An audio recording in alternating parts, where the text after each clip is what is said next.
Callahan. And part of me looking like absolute dog shit right now, but those two idiots on the show tonight, William Morrison and Lose, broke my damn life. I'm pissed because I probably would have did the same thing to them. I am more pissed that I am not able to be a part of the 2CW reunion show. Because without a shadow of a doubt, I'm telling you right now, 2CW is family. 2CW is my absolute favorite independent wrestling promotion I have ever fought for. So Josh, 2CW promoter Josh, I hope you're listening. I would be damned if your ass does not run another reunion show. So we'll try to get the heavyweight champion and go over the 2CW thing once again. Let's start the damn show!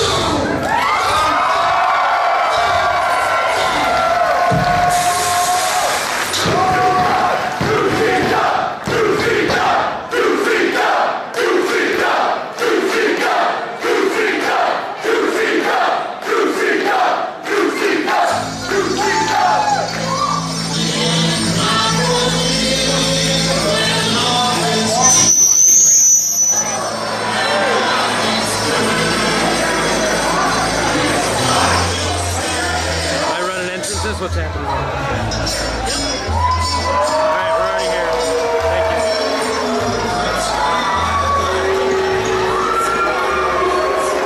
Andy, am I in your shot?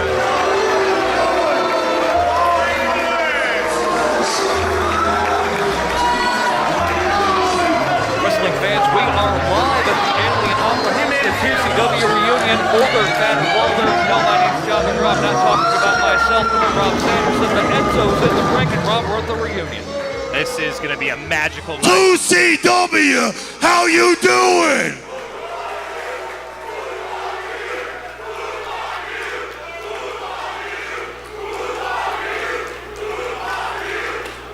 My name is known around the world, so I don't have to tell you.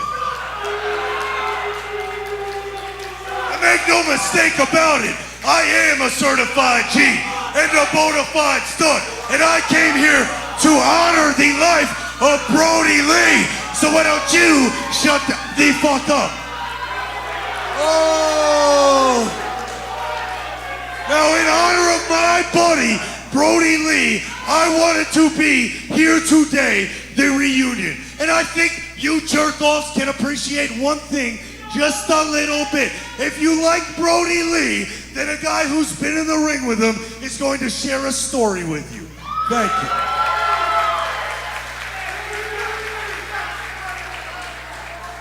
Now, when I got into this business, I had never been to the likes of places like this, where men risk it all to make a name for themselves in small armories, independent halls, 14 by 14 foot rings. And it was a guy like Brodie Lee who did these things, who came to me and he said, "Kid, you're good with me."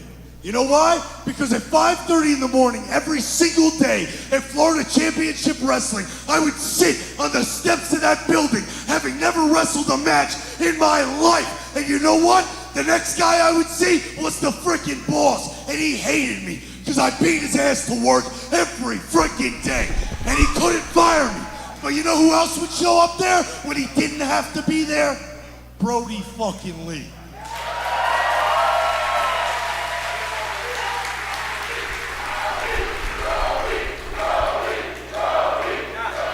And a guy like Brodie Lee would get in the ring with a guy like me who didn't know his ass from his elbow inside this ring. And he would throw me around, move me around, beat the shit out of me, and eventually I figured this damn thing out. But before I did figure this thing out, I was already thrown into the fire. And in my first ever pro wrestling match in the WWE on a main card, I was flown out to Oklahoma with Big Cass and Carmella. And we had no idea who we were going to wrestle. But when we showed up to the arena and we looked at the card, it was the Wyatt family.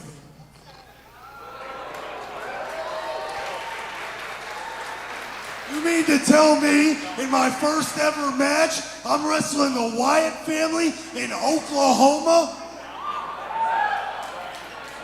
Well, we came out there and I thought I was going to get my ass kicked, but you know what happened in that match? There's a big guy on the apron named Braun Strowman, and there's another guy who can beat people's ass named Bray Wyatt.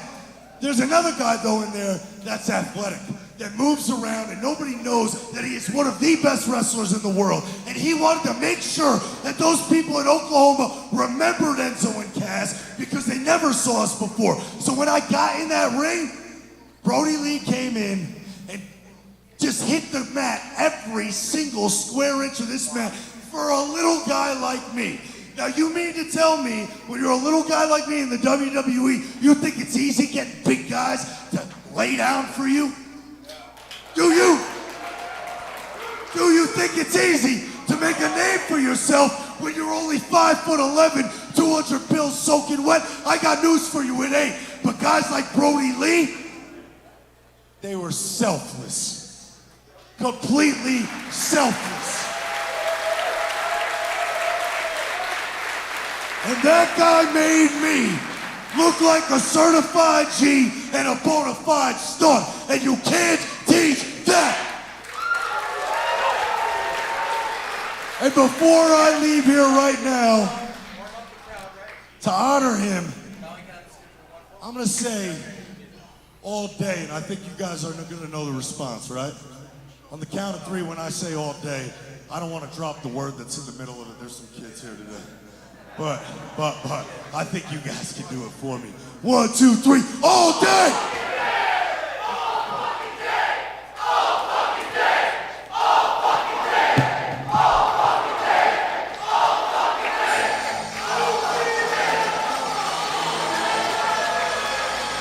Well, Rob, away we go here from 2CW's Older, Fatter, and Balder as we are getting ready for our opening contest. A wonderful story there from Enzo about Brodie Lee and their days back in FCW. Certainly Brodie Lee, a huge part of Squared Circle Wrestling. If you're new to 2CW tonight, the Federation was around 2006 to 2015.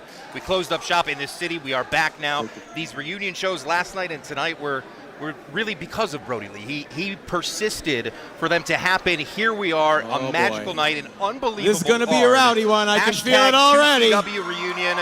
An absolute pleasure to be back in the booth with you, John.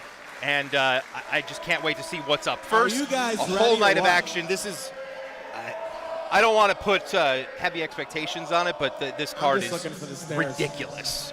It is absolutely I feel like I'm stacked dreaming. From top to bottom. I think maybe we're actually here for the reunion. The show's taking place, and we're getting ready for our first match in just a little bit. We've got so much that's been announced, but so much more that it's 2CW. There's surprises. And of course, the tweet just went out minutes ago. A last-minute change to the card is now we're going to have a 3-way dance as Dalton Castle, a longtime member of 2CW, made a surprise return last night in Binghamton. Dalton Castle, he's busy, but he'll be here tonight taking on both Colin Delaney, who had an incredible showing in the main event last night, and Red Death Daniel Garcia. Dalton Castle versus Colin Delaney versus Daniel Garcia. That is insane that that's happening tonight. And that's just one of a lot of matches here. Settle in, get your popcorn. This is going to be a fantastic Friday night. You're not going to see that anywhere else. Also later tonight, we've got a women's dream match that could main event anywhere in the country. Mercedes Martinez against Thunder Rosa. We've got Davey Richards and Alex Shelly. We haven't talked about that. Plus all your favorites that have already been announced. So much more. We've already seen Enzo, but now we've got our first match. And we're going to get it started Here's a off. little Hall of Notes here. From the Wing Mansion, weighing 205 pounds, Teddy Goodz! So much energy, so much enthusiasm out of Teddy Goodz. Last night we saw him put on a dance party with Rich Swann, so some very snazzy moves. You can see that at 2CW Wrestling on the Twitter or on our Facebook page, I believe as well, at least on Twitter. But some good dancing. A win last night is what was supposed to be a singles match, turned into a tag match when the Killer Steves intervened. But tonight, Teddy Goodz, he has a tall task ahead of him, and I don't know how he's quite going to deal with a unique individual that we'll be seeing coming out in just a bit, but where in the world did that sign come from? But the crowd is in it. Those dance moves were awesome last night. Just smiles all over the place. Rich Swann is here tonight as well, and we will see him later on. Teddy Goodz wrestled in the very first 2CW match back in 2006. He wrestled in the first match last night at night one of this 2-night reunion, and here he is starting the night here tonight. He weighs in at 4,000 pounds of raw, heavy metal. He is here to rule your ass. This is Warhorse. I never thought I would say the words, but Rob, it may be time to rule ass here in Syracuse as we see the Warhorse, one of the top independent wrestlers right now in professional wrestling, making his 2CW debut. Over 34,000 Twitter followers. And it is time for some stomps, some kicks, some punches of death. And the crowd is already ready to headbang in Syracuse. Well, a lot of music goes on in this venue. John, Warhorse coming in, his 2CW debut. He's got the paint on. He is pumped up, always ready to go. Always in all caps is Warhorse. AEW Dynamite last year, and is just pairing up the independents And this is going to be quite a contest to open this one here in Syracuse. Well, it goes without saying, this is a first-time ever matchup for the Warhorse. Now in his 8th year as a pro, he's so metal that he had a turnbuckle cord rip his mouth open during a match. He finished the match. If that doesn't say heavy metal in pro wrestling, I don't know what does. That and the face paint. That's like somebody at a hardcore show taking a fist to the nose, a bloody nose, and just keep going. The music hasn't stopped yet. The music keeps going for Warhorse here tonight. And it sounds like we've got a split crowd here between Teddy Goodz and Warhorse. Teddy primarily wrestling on the New England Independents. He has been on Dark recently. We saw him, as you mentioned, on the first 2CW show. Guy that was trained by the godfather of 2CW, Spike Dudley, and Brutal Bob Evans. Yeah, we have seen Teddy Goodz under different names over the years. Singles wrestler, tag team wrestler. He's been a big part of this company's history. Continues to grow his game even after all these years in it, and obviously in phenomenal shape, and can do a little bit of everything here in the ring. The split crowd continues here, and what a crowd this is here in central Syracuse. I don't think this is downtown. It'd be down. No, okay. North side, downtown, We're not very far from the old venue. Yes, of course, the Pastime Athletic Club, where we closed up shop nearly 6 years ago. That's just about 3 blocks from here. The fans have been here. They were in a long line waiting to get in. So much anticipation for this show that was delayed multiple times due to everything in the world this last 18 months or so. This is finally happening here tonight. We're ready to lock up. Here we go. They are jammed to the gills here. Prior to last night, 2,109 days between when 2 sets ended and Living on the Edge 11 began last night, and Warhorse with a shoulder tackle of death right as we start. I'm just calculating the amount of months that would be. Okay. Carry the 69 months. Nice. Yes, nice. Ooh. Teddy Goodz went for a leapfrog, goes up and goes down. Warhorse looking for the seesaw, and Teddy Goodz lands on the second rope with a turning splash, taking down the Warhorse. Drop kick from Teddy Goodz, and Warhorse to the outside. A former IWD TV independent champion, defended the title all over the country, multiple different promotions. He has had a rock star type schedule as well, and we're so pleased to have him here, but he was not pleased for that chop from Teddy Goodz. Oh, a very hard one there on the outside, right near some of the very familiar faces in the crowd that we recognize from all the years of Squared Circle Wrestling here. And obviously Teddy Goodz, another big shot there on the outside. And nowhere to go for Warhorse, as that kind of caught against the guardrail, and Teddy Goodz gets in to break the count. Now right back on the attack on the outside. Yeah, nice veteran instinct there for Teddy Goodz, just to get that quick roll in, roll out, break up the counts, and Jack try to stay on that attack there. Yep. And Jack Trade's diving out of the way, and Teddy Goodz getting out of the way of the chop, and Warhorse, that most certainly, did not rule last right there. The crowd is feeling this here. Goodz back into the ring. They have been electric since they started filing into the building, and look at the look on Warhorse's face. This guy likes to headbang. Horns up. A little headbanging, yeah. He spent his fair share of time in the mosh pits. This guy takes Quiet Ride a little too literally there. Bang your head. And some mental health for Teddy Goodz, and another headbutt from the Warhorse, a headbutt of doom, and make it 3, or death, excuse me. Ooh. Now punches of death and a rollicking right hand coming out of the Midwest from Warhorse. Yeah, I was going to say those left hands were hard, but when he switched to the right, man, did he connect. Here comes the Warhorse with an axe handle of death off the top. Just so that you know, all of his moves of death. And we saw that on social media earlier in the week. There was a nice pinfall attempt of death. And, just a 1 count on that one. not choosing to hook the leg. That said, depending on which commentary team you listen to, they may not want you to hook the leg. Referee explained. Oh, well, I think Warhorse believes the referee is number 1, if I read that correctly. Inside cradle, and Warhorse kicks out. Step up Enziguri and Teddy Goodz on Dream Street, down on the mat. Of course, we encourage you to join in on the conversation online on social media, hashtag 2CW Reunion. See, a tweet just came in from Kevin the Man Graham, who's tuning in, a longtime member of the 2CW family, multiple-time tag team champion.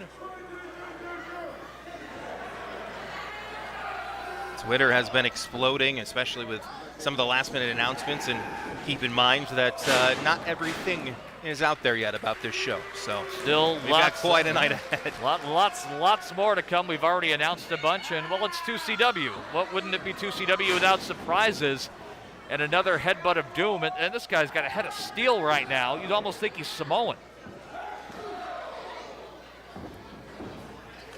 Real fast-paced and a lot of intensity here in this opening contest here at Older, Fatter, Balder.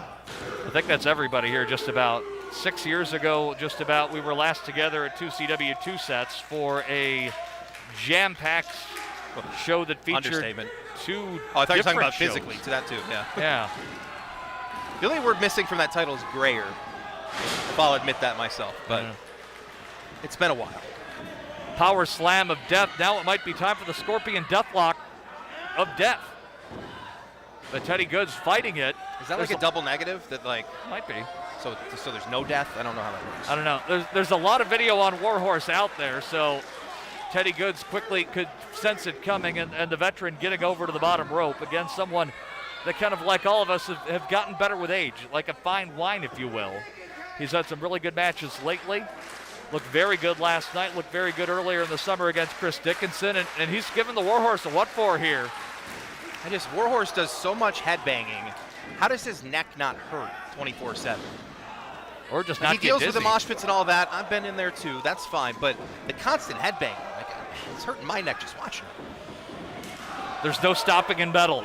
But Teddy Goodz right now throwing the elbows and now raining those elbows down on the shoulder and the neck of the Warhorse, doing the headbanging, but that's not the kind he wants to do here.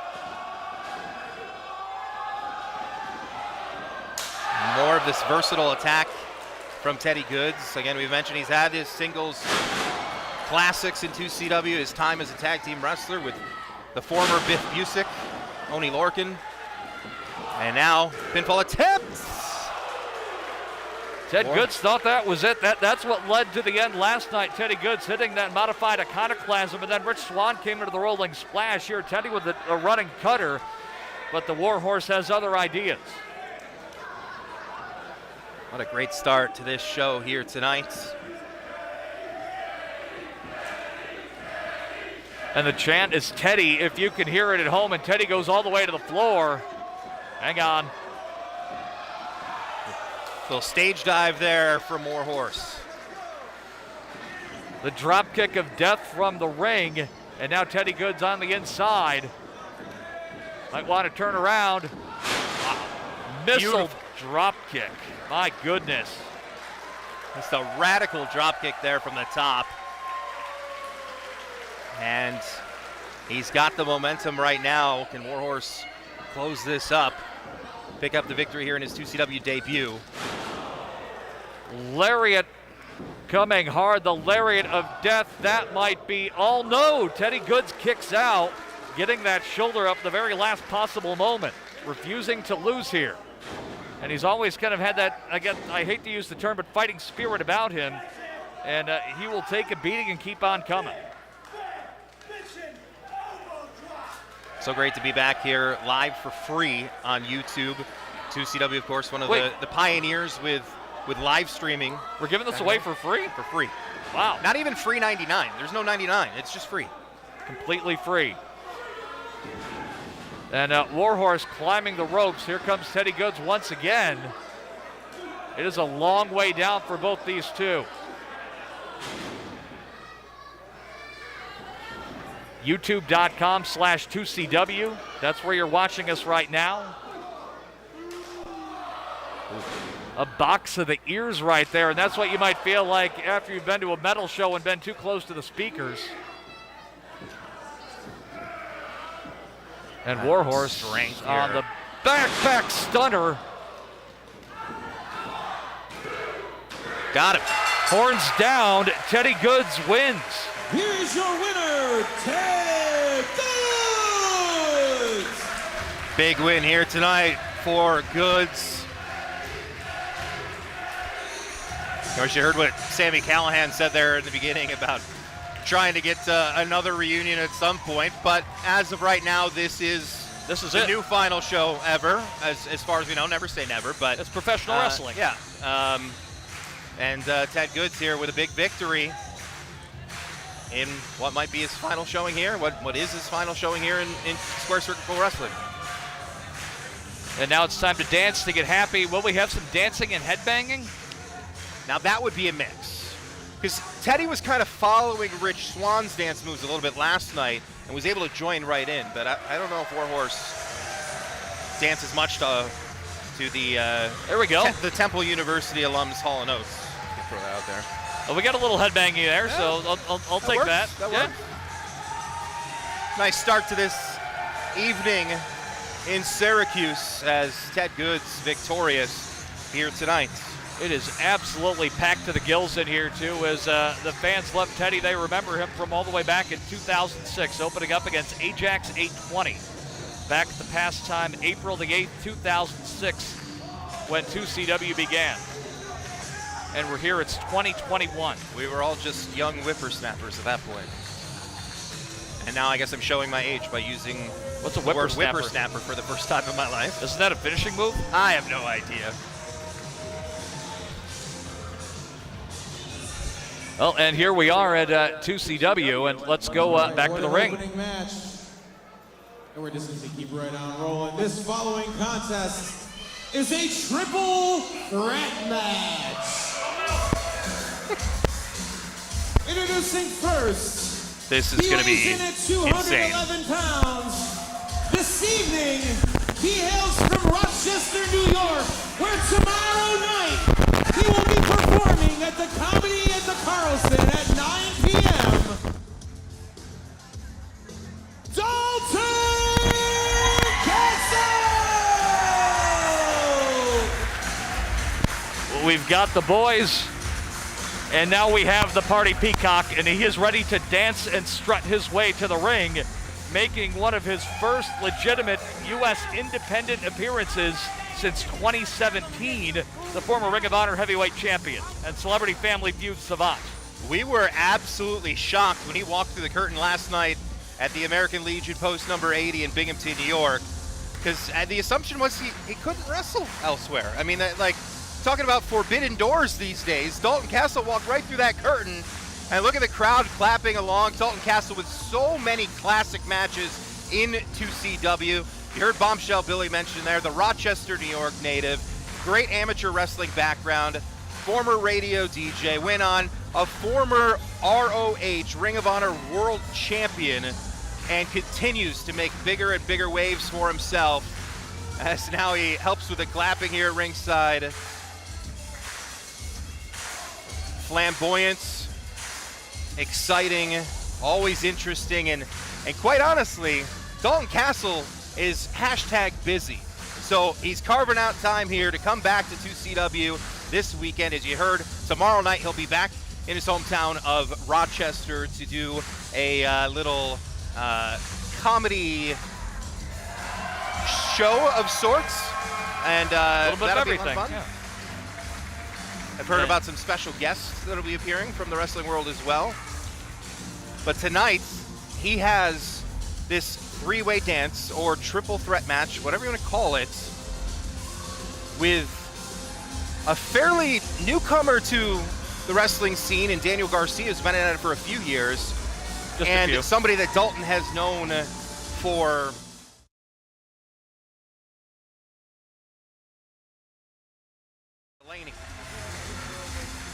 And this is the first time you're going to see these three together in a single ring, as last night Dalton was with Moose, Eddie Edwards, and Josh Alexander. Competitor number 2. He hails from Buffalo, New York, weighing 176 pounds, Red Death, Daniel Garcia!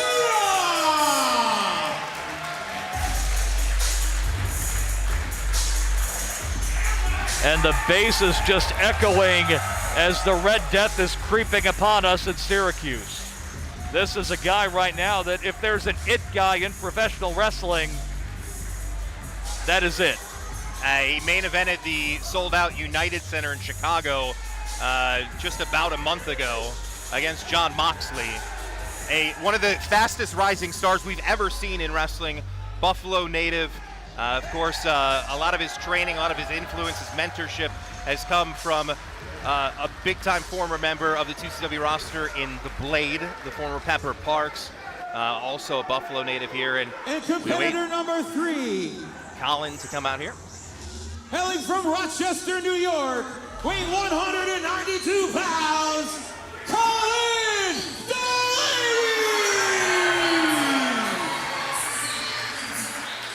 And Colin makes 3 as we await his appearance, with Daniel Garcia and Dalton Castle already sharing words in the ring. And here comes Colin. What an epic battle he had along with his tag team partner Cheech as To Infinity and Beyond last night, taking on the Dark Order. Ultimately a losing effort, but my word, what a classic match that was. And here he faces off against the man Dalton Castle. You mentioned he knows him very well. These two wrestled on 2CW's first night pay-per-view, Living on the Edge 8. That was Dalton's second night in 2CW. In a very, very good match. And now you throw in Daniel Garcia, who's only 23 years old, into the mix. I am very excited to see this match here, John. Of course, Colin has a lot in his arsenal, a little bit of a mix of every style of wrestling. You see a little more of the amateur style from Dalton Castle. Daniel Garcia with that technical style as well, with some really tough, rough shots. Colin breaks out some high flying and stuff. It's going to be a fun mix. I'm just curious to see, this dynamic of a three-way match. Will Colin and Dalton team up a little bit?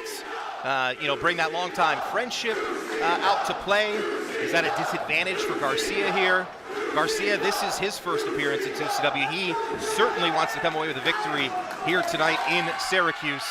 And Garcia, another person who's been so busy. Seems like he's wrestling all over the globe every single day, is Garcia. Pleasure to have him here in Syracuse tonight. And just such a juxtaposition here of personalities, too. You've got Dalton and Colin, they're out there, they want to have fun. They're fun-loving guys. They like to smile, they're in it with the fans. And Daniel Garcia just looks like he wants to punch somebody in the mouth. Just that intensity oozing off him. And you can see he's already getting annoyed here, kicking at the boys. Yeah. Of course, Garcia aligning himself in All Elite Wrestling with 2.0, also former members of the 2CW roster, as now we're truly getting things underway here. His dads would not be happy with Dalton's attack right there. Ooh, big forearm there from Castle to Garcia. Of course, Garcia had 3 belts very recently. He recently, in just the past week or so, lost the Limitless Championship as well as the C4 Championship in Maine and Ottawa, but still a very long-term reign continues for him in Empire State Wrestling in Buffalo, in his hometown. Wrestled just a week ago in Dallas for New Japan, all over the place. Against Jay White, nonetheless. Yeah. Who's one of the top foreign stars in New Japan, and now we've got a chop battle in the middle of the ring, and just Garcia laying in those strikes, just such a heavy hitter. Colin Delaney wrestling in his hometown of Rochester for AEW in a match that'll air on Monday. That was just 2 nights ago at the Blue Cross Arena, and the crowd was packed and loud. I was there for it, John. The hometown showing Colin and Cheech so much love. You'll see that match on Monday, but this one first. And Dalton with a little strategy here, throws Garcia back to the outside, and this dynamic, it's always a little bit different. When you got 3 guys in there, you got to have eyes in the back of your head, as they say. You have to Dalton incapacitate. thinks he's got an advantage. Here comes Garcia sneaking back in. Ooh, what a shot there to send Castle down to the canvas. And that echoed off the walls here, and you could see even Daniel Garcia shaking that arm like, oh my goodness, that was a heavy shot. And now he and Colin are going to trade forearms. Of course, Daniel Garcia, what he's overcome in his young life already, being through a very serious car accident. And you would never know that that had happened just based on seeing him and seeing his success. And Colin Delaney, a suicide dive, takes out everybody at ringside. Colin, one of the all-time fan favorites here in 2CW, of course, longtime tag team members, and when he was Colin Olsen with Jimmy Jam Olsen back in the day. And Colin then, of course, started to team with Cheech. We saw them as really the, before 2CW closed up shop, the number one contenders for the 2CW tag team titles held by Nick and Matt Jackson, the Young Bucks. Had numerous chances to win those titles, just weren't successful. Colin also gave Nick Ando some very strong challenges for the 2CW Heavyweight Championship as well, but him and Jimmy, when they were the tag champs, longest reign ever, and look at the athleticism from the Party Peacock. The amateur wrestling background not needed right there. Garcia right on the attack here. Able to duck away. This action here right down in front of us in the entranceway. And look out, they're coming our way here towards the video board. Ooh. And they're fighting literally inches away from our broadcast vantage point. Some real meaty forearms here. And Colin is going to join that party. Look at the intensity there from Red Death. The type of person you got to be to call yourself that, and then to hit like that, striking, kicking, going for submissions. And the chant echoing off the walls here, Red Death. And if you like what you're seeing, again, hashtag 2CW Reunion on the Twitter machine.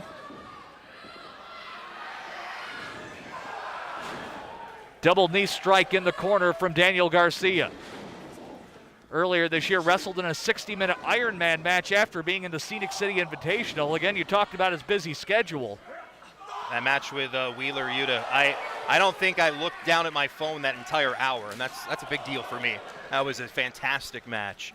I think I lost count of how many times either one or the other dropped the other wrestler on their head.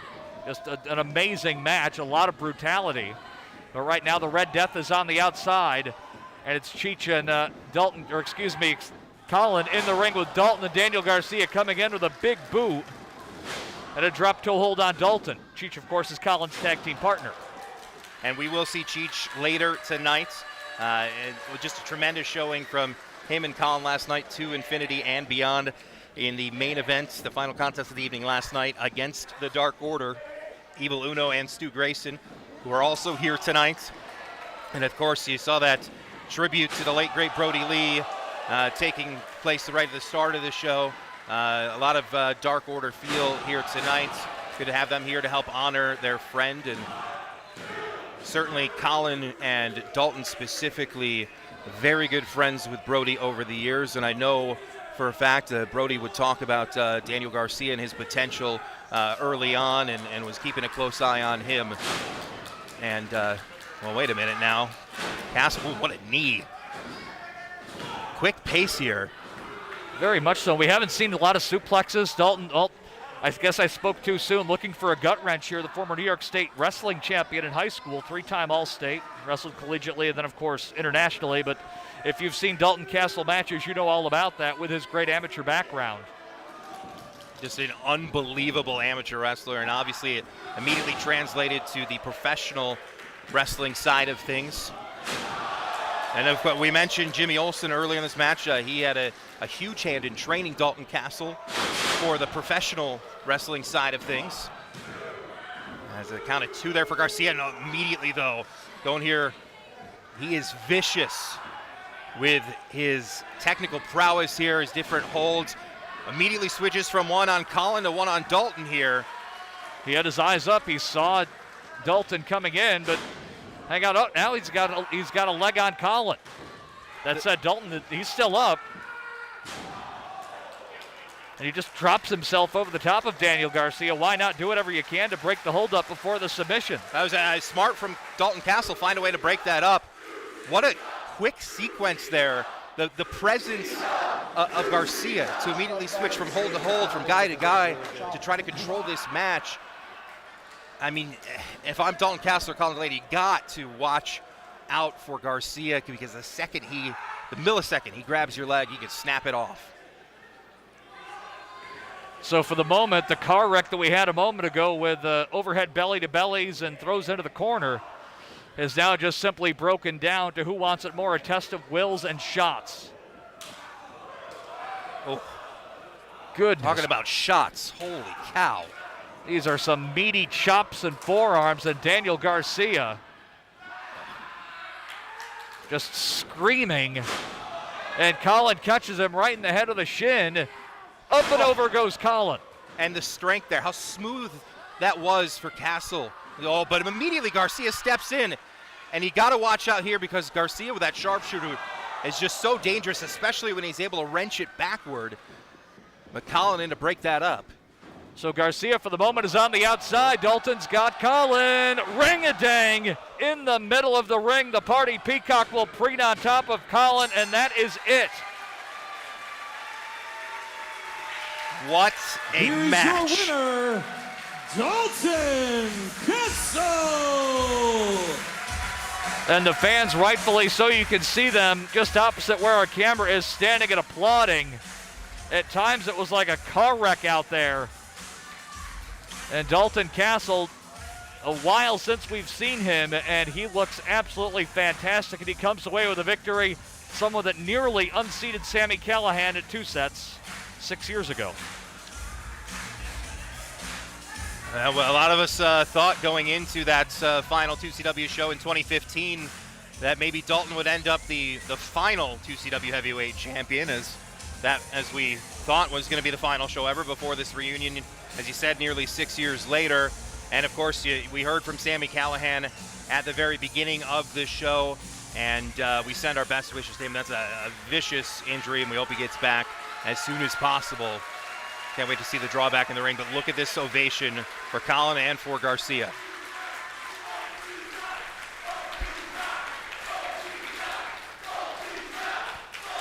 And the fans with a rightful both these guys chant as they make their way back to the locker room, and that just warms your heart. A little kiss to the 2CW logo there from Colin Delaney. We're only 2 matches into this show, John. Yeah, we're on this camera. This is absolutely incredible here. 2CW, older, fatter, balder, Rob Sanderson, John McGraw here in Syracuse Live. A pleasure to be back with you, sir, here after all these years. Didn't think we were going to get to call more of these shows together, and it's amazing that there's talk for years about putting on a reunion show. For years. And it wasn't going to happen. Then it was scheduled, and the world goes crazy. Delay. It's finally here. It's really happening. Kind of feels like a dream, but here we are. Thanks so much for tuning in, and remember to keep using that hashtag 2CW Reunion. Absolutely. So I think you said it all yourself. That was fantastic. I don't know how I could possibly follow that. I mean, if you're a wrestler on this show, how do you follow any of these matches? Next match is Joe Red Shoes Strawberry. It's an absolutely loaded lineup here. Syracuse all throughout the night. 2CW faithful, this one here is 15 years in the making. It is the rubber match, best of 5 series.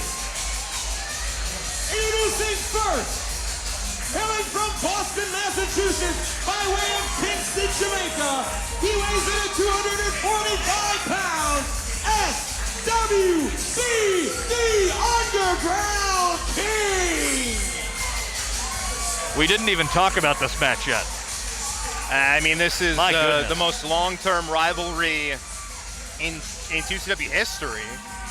This is round 5. This series tied 2-2 going back 15 years. 2006, July 2006, the first meeting between the two and 2CW. Too Cold Scorpio won that. He then won the second meeting. However, Slik Wagner Brown has won the last 2, including at 2 sets and 6 years ago. his opponent, from Denver, Colorado, weighing 234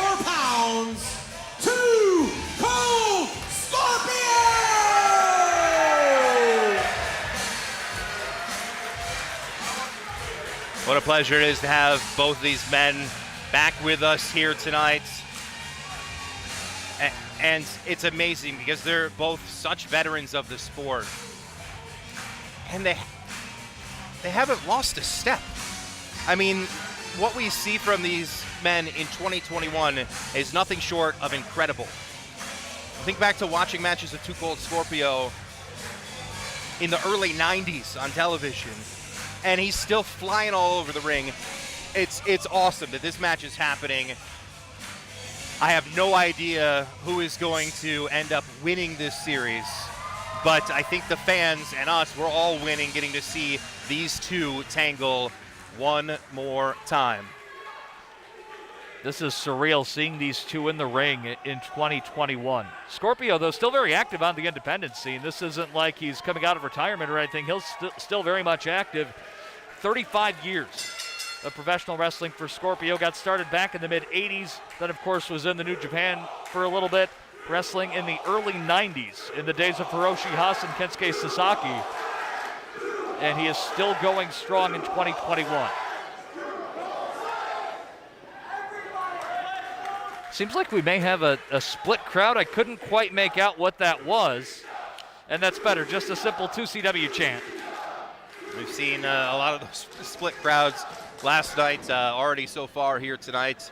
A lot of respect for everybody here on this card tonight as we get things underway. Slik Wagner Brown, of course, a former two-time 2CW heavyweight champion. Beautiful reversal by Scorpio using the rope, and now going to go to work on the arm of Slik Wagner Brown, quickly breaking it down.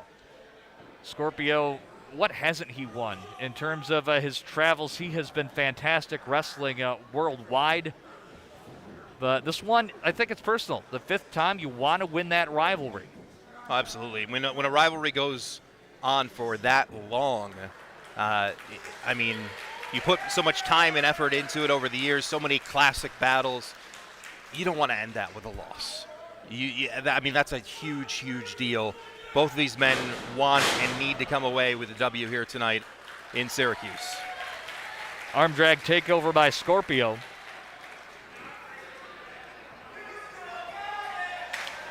Wagner, no slouch in terms of experience. 24 years of pro, debuted in the late 1990s. Trained by Killer Kowalski. Now trains himself, very respected among New England independent wrestlers and independent wrestlers in general. Here in 2CW, more than 90 matches. One of a few guys to have held the 2CW championship twice. Quickly floating over into that front face lock on Scorpio in the middle of the ring. Very good ring positioning. And SWB had a fantastic match last night with the Moonlight Sun Mike Skyros in Binghamton. Obviously a big connection between those two, and Skyros continuing his training and wrestling with Slik's promotion in New England. And I just think that, you know, we've seen a little bit of everything from Slik over the years. The classic battles with Big Rig Brodie Lee, and I mean, all sorts of moments over the years. You can't even list them all off, but it's he did pick up the L last night. It did Slik Wagner Brown. He was upset by Skyros, I would say, last night, and I think he seemed a little bit bitter when he walked in today after that loss last night. I know he's got respect, but he wants to turn things around. Basically, kind of like what you would say in the world of ice hockey, and looking for that weekend split. My word, over the top rope, SWB and Too Cold all the way down to the floor. There's no protective mats out there. It is very hard, and they just slammed down onto that floor. Slik is plowing right through there. He looked like he maybe had Mike Skyros beat last night after countering Skyros' diving DDT. Skyros then bent back to the well twice, and the second one was the charm. And now Slik in on the cover after that crossbody, sending Scorpio all the way to the floor, and he gets a 2.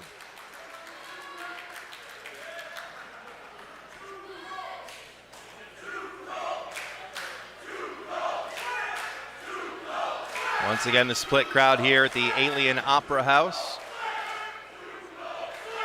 It is very full here. We've got fans in the bleacher type seating in front of us, and I don't think I've ever seen something like that. Scorpio just out of nowhere kicking Slik right in the head. I don't think Slik saw that coming. You never know what to expect from Scorpio. I mean, he can bust anything out of that arsenal. I mean, even away from the wrestling, too. One of my favorite memories from 2 sets. You and I were at that very crammed broadcast table at ringside. Hold on. Counted 2 there. Double jump into a moonsault, my goodness. And Scorpio just coming over to our broadcast table, dancing on his entrance. How can you not be in a great mood when Two Cold Scorpio's around? Everybody loves Scorpio. He's happy every time you see him. A pleasure to see him here today. But a little bit more of a serious look on his face here for this contest. A lot on the line here as these two close out their long time battle. Scorpio's offense too, a little bit as he's gone on his career, a little bit more grounded, and a belly to belly from Slik as Scorpio was trying to jockey for position. Threw Too Cold across the ring, and the savvy veteran move, leg on the ropes. But Scorpio early in his career, of course, a high flyer, looks a little bit more to be just a more kind of intense style now, not as much leaping off the ropes, but we may still see that, the master of the 450. Yeah, certainly that veteran experience there from Scorpio, knowing that the rope was there, able to break that up, but we'll see. I mean, he's still feeling it there. That was incredible strength shown. And Wagner here still going to work. Spinning heel kick. We've seen so many times over the years. And another veteran there finding the rope break on the pinfall attempts. This time it is Slik Wagner Brown. And it's not a surprise. These guys both have traveled the roads for a very long time. And Scorpio signaling he wants to climb the turnbuckles, perhaps drop the bomb here.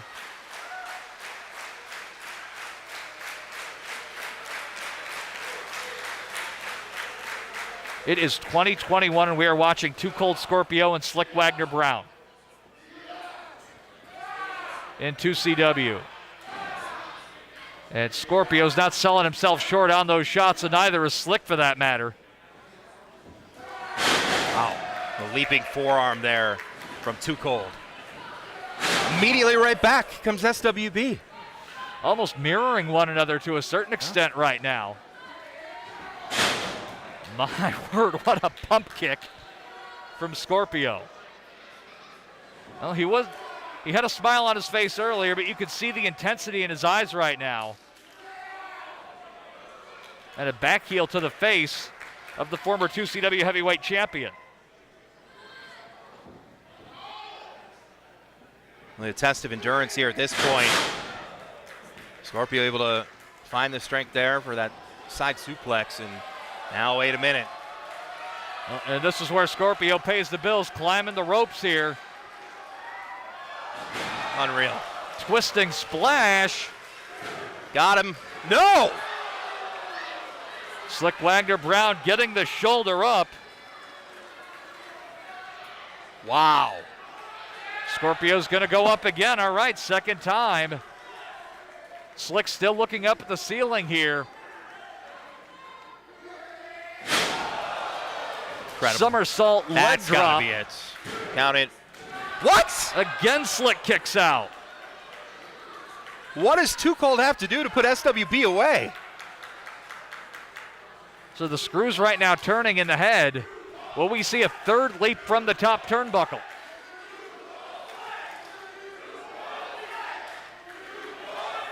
He's taking his time though. And he's given Slik a chance to recover here, so if he does go up again, Slik may move out of the way, but Scorpio deciding the better of it. He wants to beat down Slik a little bit more here.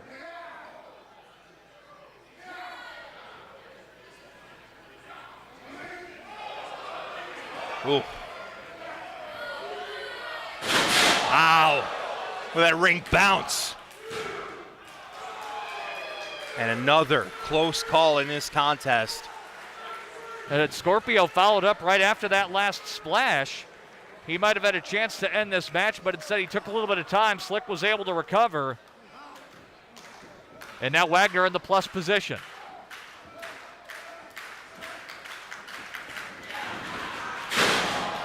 vintage SWB with that leaping leg lariat. And Scorpio kicks out. It is sweltering, Rob, right now inside the Alien Opera House. This is only match number 3. Too Cold making his way back to his feet here.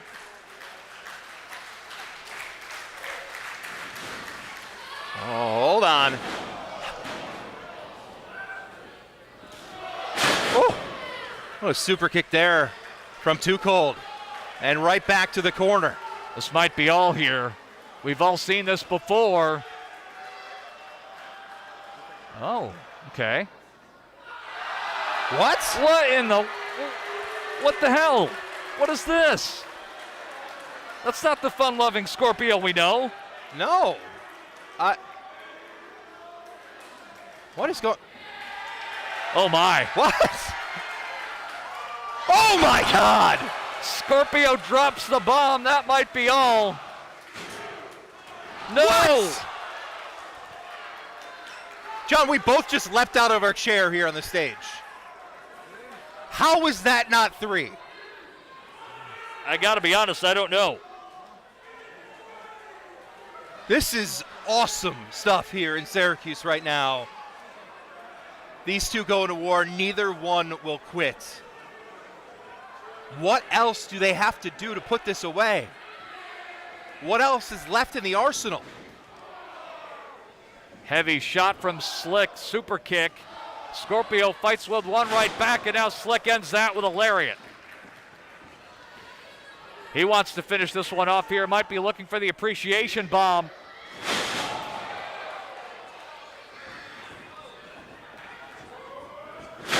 Ooh. Quick DDT, Totally following planted right there. up. There it is. The winner of this match, SWB. So after 15 years, John, it is Slik Wagner Brown who picks up the best of 5 series victory here in Squared Circle Wrestling. What a match. What a series of 5 matches we have witnessed in the past decade and a half from these two greats. And you can hear it at home. The fans are chanting, standing, both these guys. And for those two with a combined more than 60 years of in-ring experience, that was something to behold. And it looks like Slik's calling for the microphone here.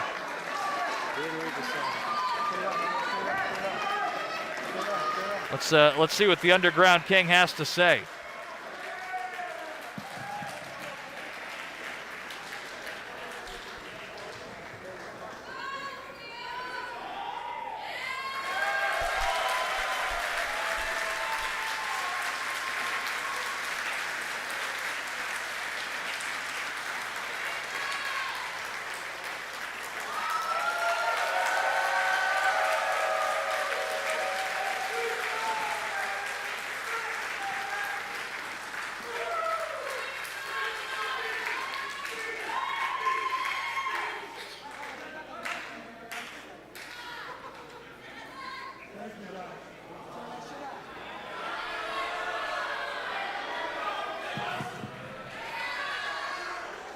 Thank you, guys.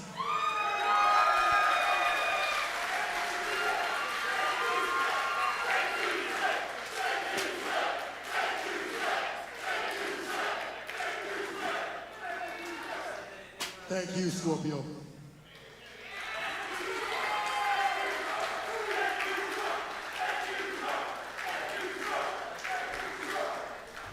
I watched this mother, you know what I'm talking about. I watched him on WCW. I watched him on ECW.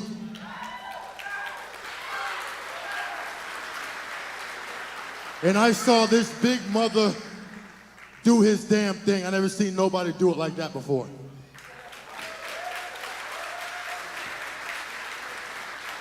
Fast forward how many years later, I'm a grown-ass man, he's a grown-ass man, and we had the blessing, the opportunity, thanks to 2CW, to come in this ring and put on 5 instant classics.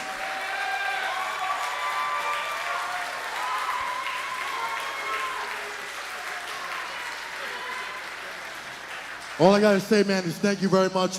You are a living legend. You should be in every single motherfucking Hall of Fame there is. I love you. Slik, damn, you knocked my ass into a new week. Shit. Thank you so much for that ass whooping. And finally, 5 out of 5. And the best man standing is my brother Slik. Thank you for the best 5 out of 5. 2CW. 2CW. Thank each and every one of you, because without you, me, Slik, and the rest of the guys here wouldn't be shit without you. Thank you, thank you, thank you. Slik, thank you, my brother. Thank you.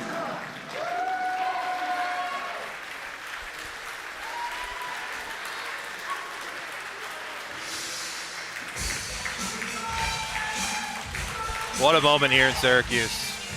The ultimate show of respect from both men to each other after all of their classic battles in this company. And so awesome to see that love for each other following the end of that series. Yeah, I just don't really know kind of how to follow that up. I think a lot of us echo everything that both those guys just said. Scorpio most certainly a living legend. I honestly hope I have a 1/1000th of the charisma at Scorpio's age. He is so good for so long, and I mean, it's a pleasure to be able to call matches of his. It really is. Yeah. And SWB, the same. I mean, he's been one of the most successful wrestlers in 2CW history, and just so much fun to get to see that contest here. And again, we're still pretty early on here tonight. We've got a lot still to come here at 2CW, the hashtag 2CW reunion. Match 3. That was match 3. We have a lot left. Don't go anywhere.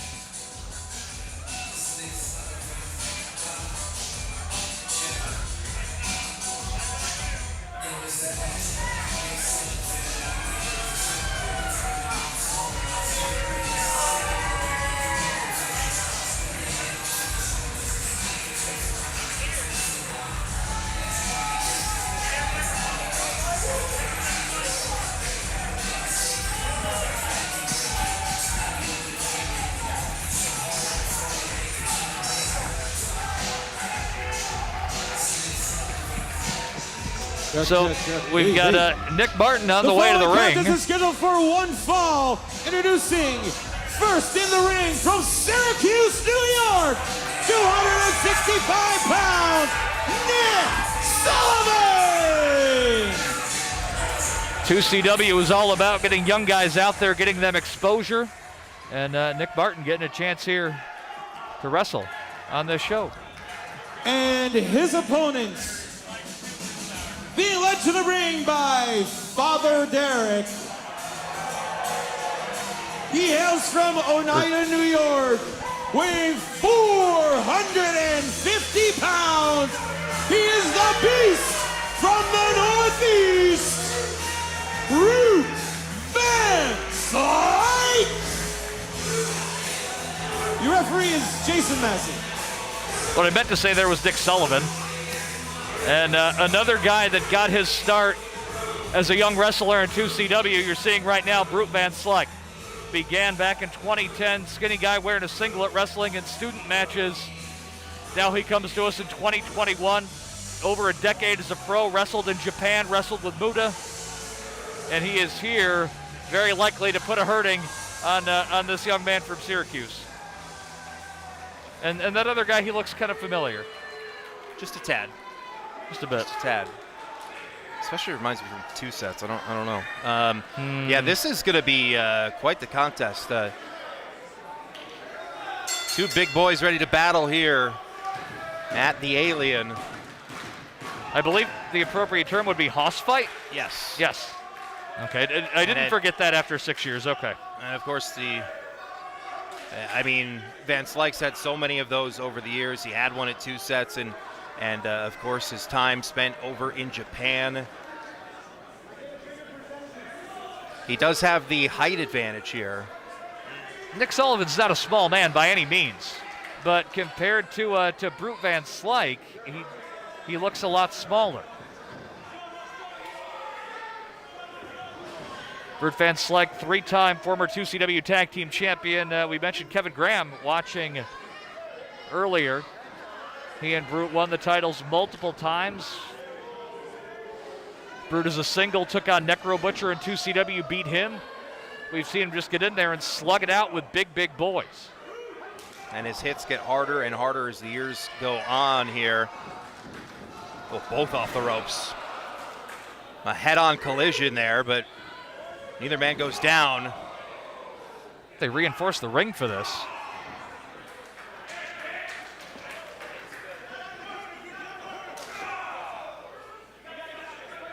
And Father Derek moving back and forth. That's who's on the floor in case you did not hear the announcement. Father Derek, the manager of Brute Van Slik, who didn't need a manager before. That being said, Father Derek has guided him fairly well across the Northeastern independent scene, and a big headbutt from Brute Van Slik, who did not have a very good night in Binghamton last night in a losing effort against Stuart Snodgrass out on the playground.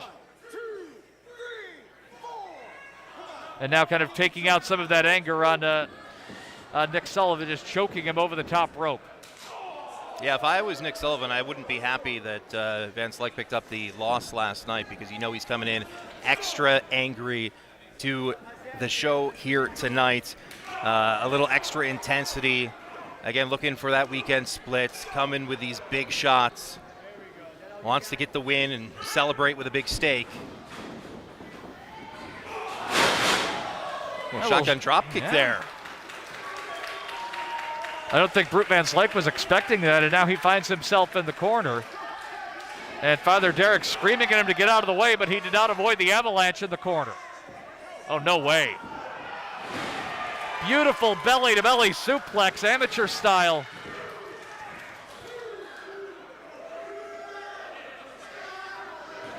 And Brute may have come into this one thinking, no, this is going to be a walk in the park. I'm wrestling this young kid, and Nick Sullivan's giving us what for right now.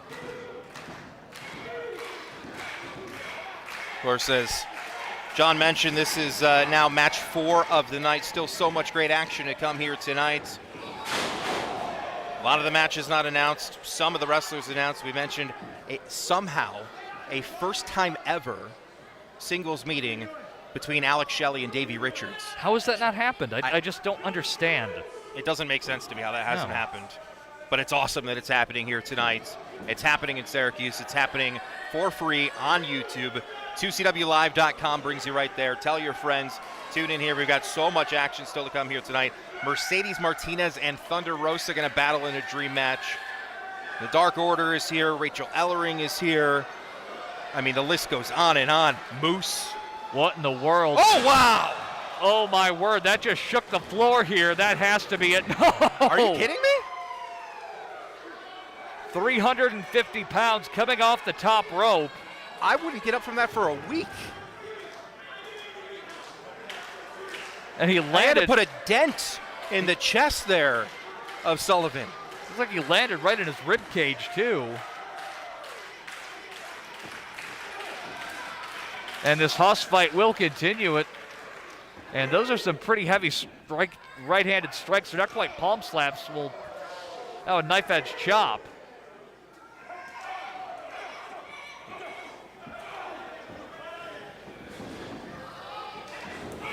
Once again, some quickness here from Sullivan. Just trying to chop the big guy down.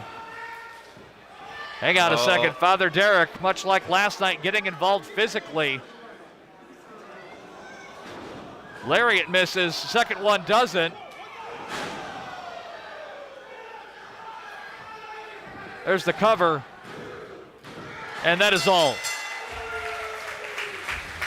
The winner of this match, Brute Van Slik. That was a big battle here in Syracuse. And what is this? It's unnecessary. Father Derek, a little disrespect there, but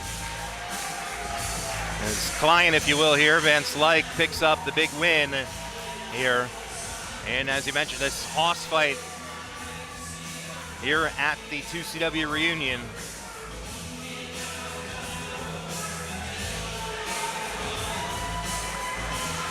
Nick Sullivan making sure his teeth are all still there after that last clothesline. Show respect here from the fans in Syracuse for the 2CW original, Brute Van Slik. Kind of grew up in front of our eyes. Again, debuted in 2010.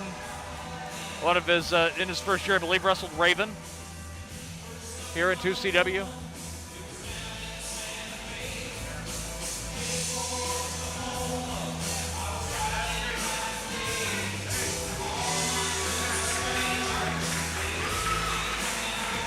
A show of civility from Brute Van Slik. I did not maybe think that I would see that. That's 2021, why not? Of course, the action continues here. We have 2CW back in action for the first time in nearly 6 years. It was Sunday, December 20th, 2015, 3 blocks from here that this promotion closed up an incredible run. Decided to go out on top, and there were cries for a reunion show for years. We mentioned earlier it was Brodie Lee himself that just pestered the owner, Josh. You got to do a reunion show. You got to do a reunion show. Here we are, really happening here tonight. And so many great shows over the year.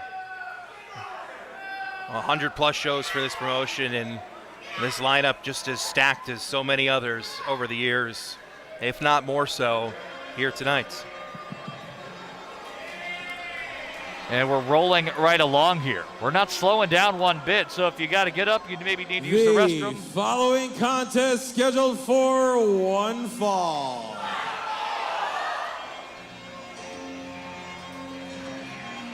Your referee is Ted Stillwater.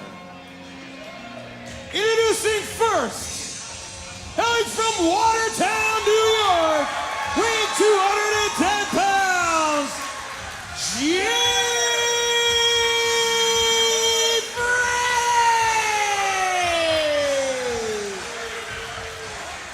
If you need a break, take it quick. As Jay Freddy, another 2CW original, makes his way to the ring, and I'm curious, Rob, how Jay Freddy is standing tonight after being in a brutal battle with Jason Axe last night in Binghamton, being dropped into thumbtacks, getting hit with barbed wire. I mean, you mentioned if the viewers need a break. No break for Jay Freddy. No. An absolute war last night, a total crimson mask down at the Madhouse in Binghamton, and he's right back at it here tonight. Like Brute Van Slik, another kid that grew up right in front of our eyes, debuting for 2CW back in 2008, running a camera. Jason Axe decided, hey, and Max Bauer decided, hey, we're going to beat the camera guy up. And the next night, Jay Freddy got thrown right into the fire, teaming with Spike Dudley. We've seen him as the 2CW heavyweight champion. We saw him in front of 1,000 fans in Watertown win that title over SWB. And we've even seen him grow into the man that he's become and wrestling recently on Dark. And we knew Jay Freddy would be here tonight, but we don't know who his opponent's going to be. We'll wait and find out with you here, fans. A lot of folks down in the locker room that I'd like to pick. But let's see. So many options. Yeah. And his opponents, weighing 300 pounds. Oh boy. From Syracuse, New York, the wrestling god, Moose.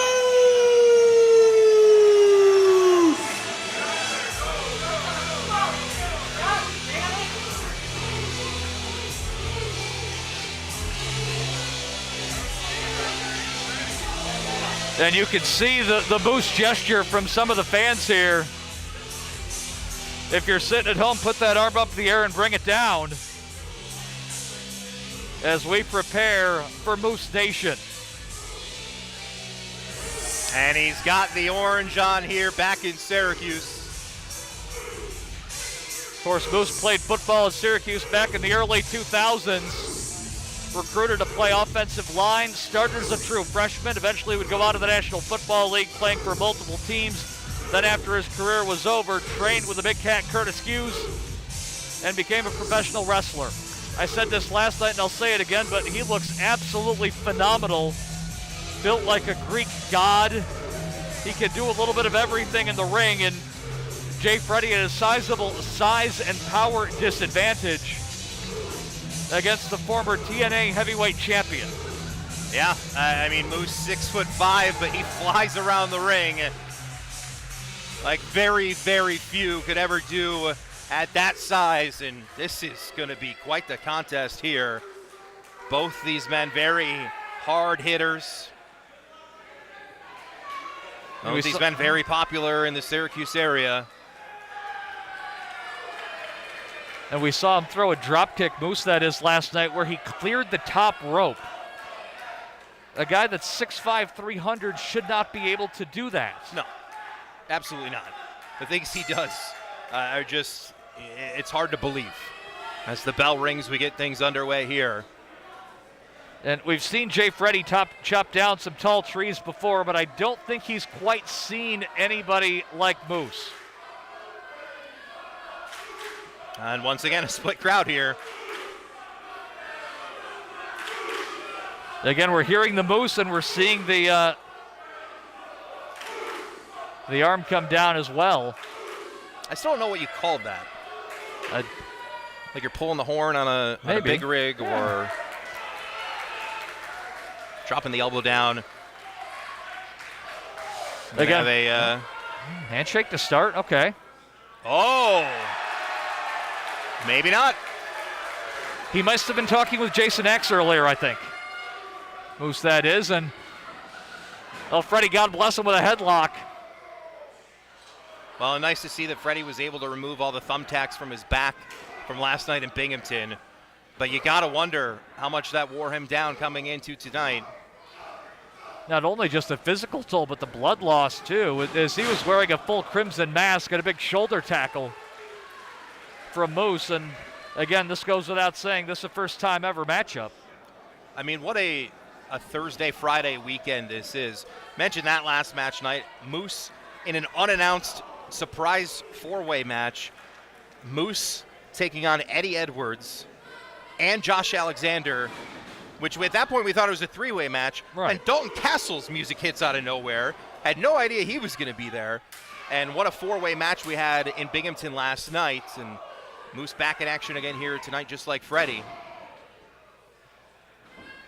Well, Freddy, after some serious chops in the corner, now putting those shoulder tackles in.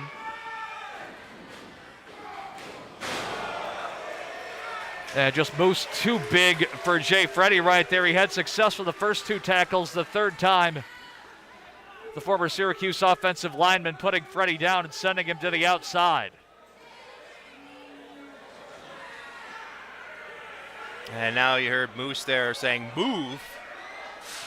And out of the way to clear that space on the very heavy, very thick, very painful guardrail ringside that Jay Freddy comes crashing into. The one thing that I noticed when Freddy came out, I think Moose has noticed as well, it's the wrap around the midsection of Freddy. And those shots into the guardrail, that's only going to go to soften that up.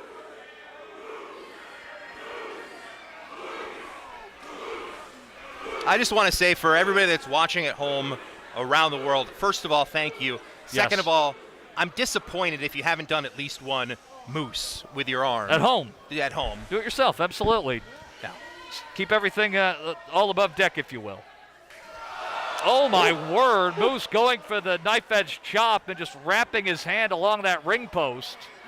And that might be the opening that Freddy needs. Shots from Freddy.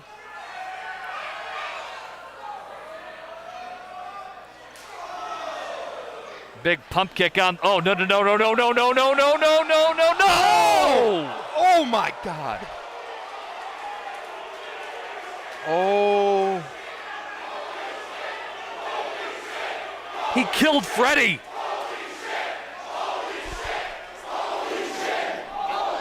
That is one of the most vicious individual maneuvers, attacks that we have ever seen in 2CW. Off of the ring frame, not even the canvas that's at the side of the ring, but off the frame just about.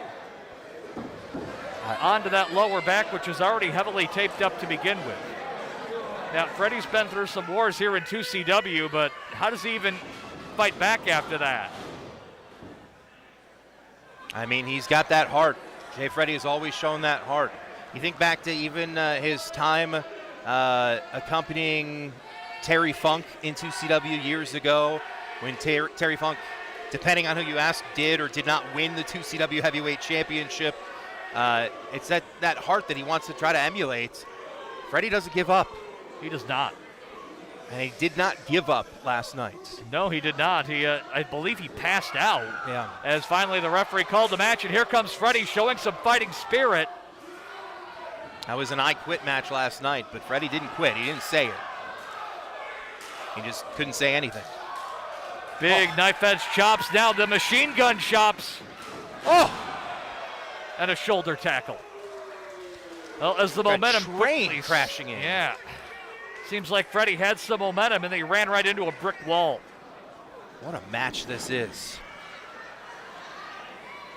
I hope. How is Freddy even in this match after getting powerbombed on the ring frame? Can I buy stocks in an ice pack company after this match? Might be able to. I mean, Freddy's going to have an ice bath for a month after this weekend. That's a heavy chop right there from Moose.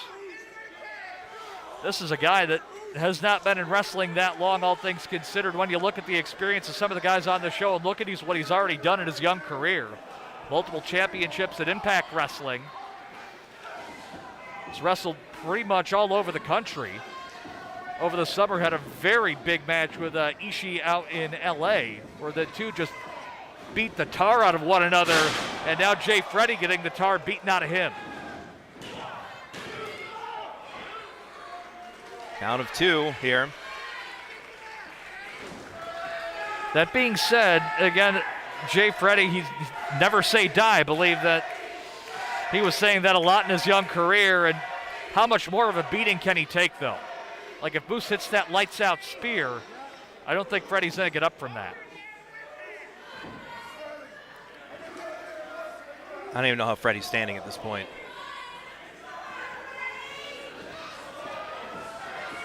The tape now starting to come off Jay Freddy.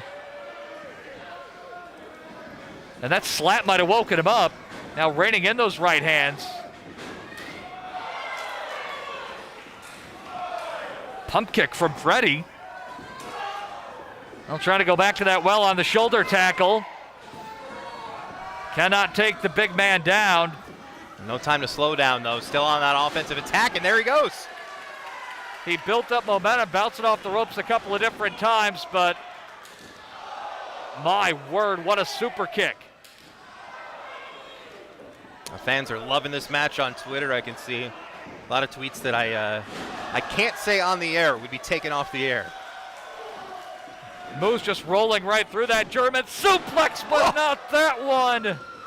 Freddy with a cover, and he hooks those massive tree trunk legs, but only gets two. The velocity there, that suplex, as Moose hit the mat and kind of continued to tumble toward the ropes there. Even if you hook the leg on Moose, the power that he's got in those legs, you watch his videos on Twitter lifting those plates after plates after plates in the weight room. And that's where it pays off right there, kicking out after that.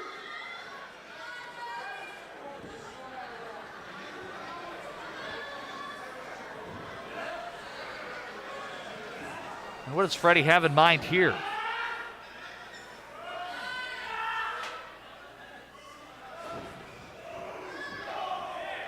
Well, very difficult to take control there with a man of that height in Moose. As Freddy goes back to the strikes here. It might be on pure instinct, though, as Freddy kind of looks like he's a little on spaghetti legs. You can see the look in his eyes right now. Trying to shake it off. And those chops ringing off the walls here at the Alien Opera House in Syracuse. Oh, wow. Moose was setting up for the discus forearm, and Freddy was waiting for it. Hits the kick, hang on, the knee pad coming down. Freddy thinking about it. Thought about the Shining Wizard. Buckle bomb, no, Freddy shakes it off, and he comes into the knee strike.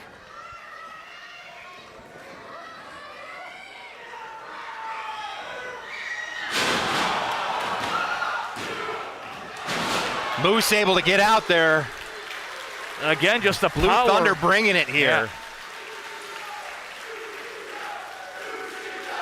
I'm just amazed that Freddy got him up, picked up Moose like it was nothing, powered him into the air, and then power bombed him down.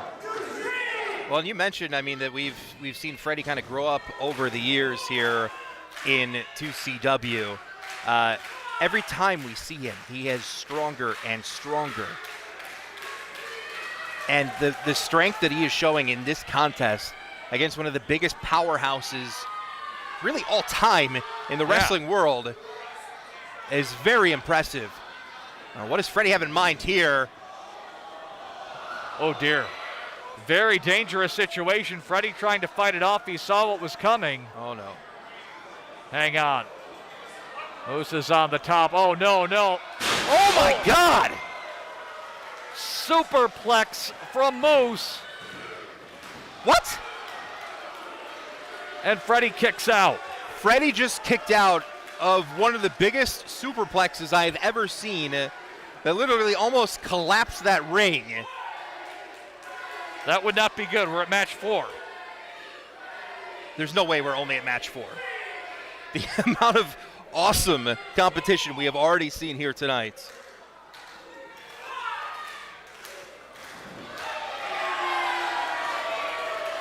What a nip up right there to be able to do that at this stage of the matchup. Freddy thinking German, hits it. Moose tried to roll through, and there's the Shining Wizard from Freddy. Thinking diving headbutt. This is one of the moves that propelled him to many a victory in 2CW. And he connects. Freddy with a cover and a hook of the leg. Only 2. 2 and a big fraction there. That was close. But Moose was just barely able to get out. Freddy in 2CW has beaten Davey Richards. He's faced off with Brian Danielson, back-to-back months almost.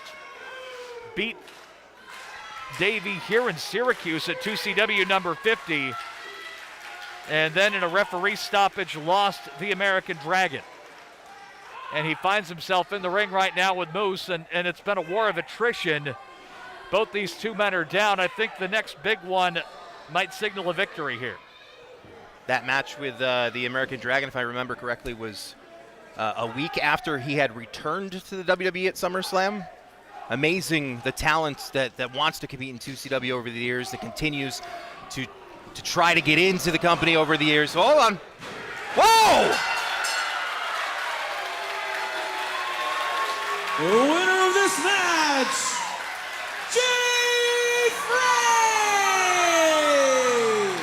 There are a lot of shocked faces in the crowd right now, and the most shocked is Moose.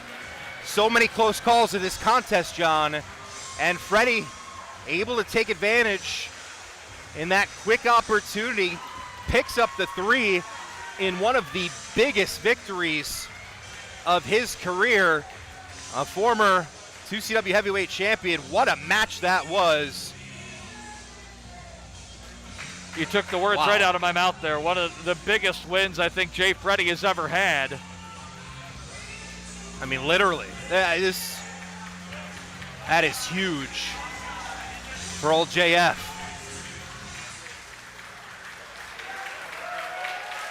And a show of respect. And we have the pleasure here tonight to be seeing all these great 2CW originals back in action. Some that have continued their careers all over the world. Some who had retired and have come back this weekend. A whole mix, and those mixed together on this card with great Impact superstars like Moose, superstars from AEW like Thunder Rosa, Daniel Garcia, MLW represented, Ring of Honor, their former world champion at Dalton Castle. There's Jay Freddy here getting all the love from the fans that he has just battled for so many times over the years. Again, what a couple days here for Jay Freddy. I think I made the comment last night, John, that I didn't think Freddy was going to make it to Syracuse today. Not only did he make it, he just beat Moose. He beat Moose, in one of the most hard-hitting matches we've ever seen in 2CW. What a contest. And he can walk to the back. That is amazing, the punishment he took in that match. And we are moving forward. Don't go anywhere. This is 2CW Older, All Fatter, right, and the Bolder. next contest scheduled for one fall. Your referee is Jason Massey. Introducing first, from Schenectady, New York, the Spice Ranger, Kayla Sparks. Kayla Sparks returning to 2CW, was on the very first show all the way back in 2006. Recently restarted her career in pro wrestling. We saw her compete in a match that was taped last week at Arthur Ashe Stadium for AEW that aired on Monday on Dark Elevation against someone else who's here tonight in Thunder Rosa. And we did not know Kayla was going to be here tonight. No, quite the very good surprise to see her here. She was on the shelf for a long time, 14 years out of professional wrestling. Started wrestling at 13 years old. Concussions would eventually derail her young career, but she's back at it. She's got a movie coming up about her life as well. Had a red carpet premiere last night, Against the Ropes it's called. And her opponents, she hails from St. Paul, Minnesota, Rachel Ellering. Great to see Rachel Ellering here. I know she's very excited to be here in 2CW. This will be quite the contest, our first of two women's matches here tonight at the 2CW reunion. Sparks and Ellering. The Queen of Strong Smile. Yes, indeed. Smiles all around as she comes out here. And this, again, as you mentioned, the first of two women's matches tonight in a promotion which ran the Girls Grand Prix 1 and 2. We've always wanted to bring you the very best women's matches that we could. And this right here, very exciting to see as Rachel Ellering makes her 2CW debut. Second generation professional, trained by Lance Storm in Calgary, Alberta, Canada, at the Storm Wrestling Academy, the only female in her graduating class. Alberta, Canada. Nice handshake there. Yeah. That's what I said, Calgary, Alberta, Canada, absolutely. I appreciated the pause. Yeah. As But I these don't two think- lock up. I don't think Lance Storm smiles as much as Rachel does, though. No. No. Of course, Rachel Ellering, for a time known as Rachel Evers. Spent time with WWE, made an appearance last year with AEW, now member of the Impact roster, former Wrestle Circus, Lady of the Ring champion, has been all over the place. And great to see her here in 2CW for the first time. Was a champion power lifter before getting into professional wrestling. Presently a former Knockouts tag team champion with Jordan Grace in Impact.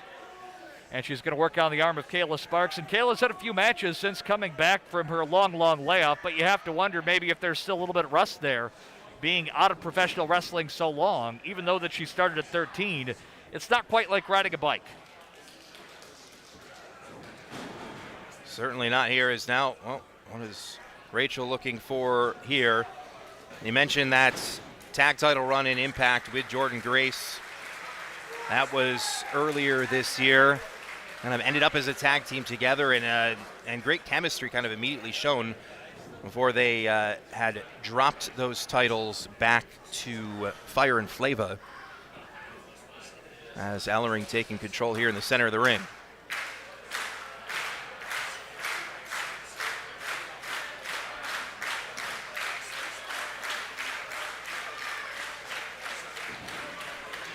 Kayla back in 2CW in 2006, and she eats a big shoulder tackle. Rachel has power, can use her power moves also very quick around the ring, and here's a pinning predicament, gets two. And a big European uppercut lunging right in and driving it into the chin of Kayla Sparks. And nice accuracy there from Ellering, who had to go downward with that shot, but it was able to connect right where she wanted it there to the head of Sparks, and now takes her down. A little mat wrestling here. And Kayla from nearby Schenectady, New York.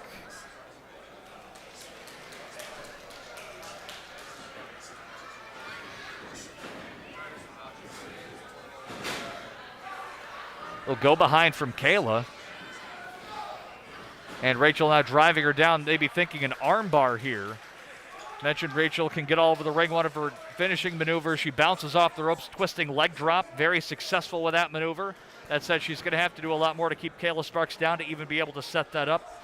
Mentioned second generation for Rachel as well. Her dad, in case you didn't know, is Precious Paul Ellering, one of the best managers in professional wrestling history. Longtime manager of the Road Warriors.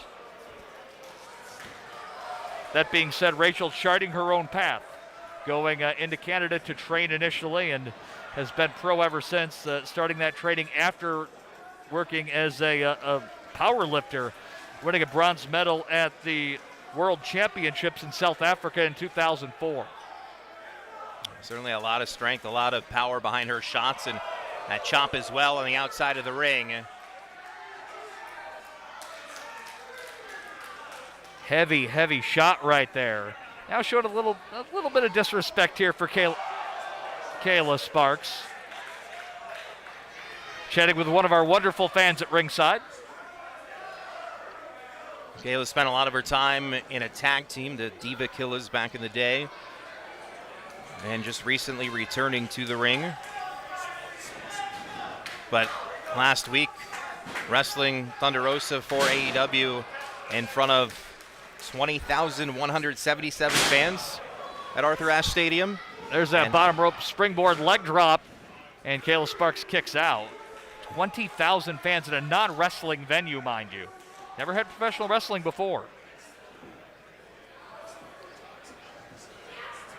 And once again, that strength of Ellering on display, but Kayla able to step down and away and kick her way back to the offensive here. And Zagiri from the Spice Ranger, as she is known.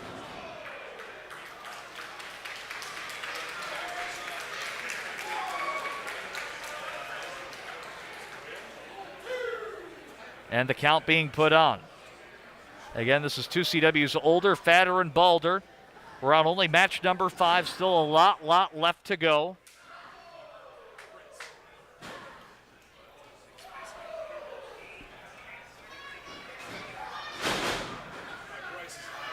Another uniquely named show for Squared Circle Wrestling. That being said, not the strangest one. And I know you're looking up to get the exact wording right now. DDT off the top rope from Kayla Sparks. Does she have enough left in the tank to make the cover here? She does, and hooks the leg. And Rachel Ellering kicks out. Go ahead. I know you want to say it. July 19th, 2015, 2CW in Oswego presented. We booked this show because it was literally the only available date for the Young Bucks. That was the name of the show. It's a really long hashtag, too. Hashtag 2CW reunion, a little easier tonight. Cover! Got her! That's it. The winner of this match, Rachel Ellering. Rachel Ellering with the victory here tonight in Syracuse, New York, in our first women's contest of the evening. She will head back to the Twin Cities with the W. And certainly we'll see as her career continues to rise here in the wrestling world. And for Kayla Sparks, the road back continues. It's hard to pick something up where you left off after a 14-year layoff. No matter how good you may have been before, shutting it down, it's a process. And she gave Rachel her what for, hit that big DDT. And the fans appreciative of her giving that effort. Again, 14 years, a long time to be on the shelf, but she's getting back after it. Again, that movie about her life is called Against the Ropes. Yeah, definitely we'll be checking that out. You mentioned the premiere taking place last night. The official description saying this is a coming-of-age real-life story of Kayla Sparks, a high school girl training for pro wrestling. She will have to overcome peer pressure, ultra-conservative parents, and constraints of her own sexuality. Against the Ropes, the series. I'm looking forward to checking that out. All right, you guys still with us or what? What a show so far. We're You still in the ready to first go half, home? and I believe we're going to close out the first half here with We got a lot quite more work the to do, mix of including talent. this next one here. This next match is a 6-man scramble match. We have had some pretty good scrambles Your over the referee years. is Ted Stillwater. Introducing first, from Syracuse, New York, 189 pounds, the Moonlight Sun, Mike Skyros.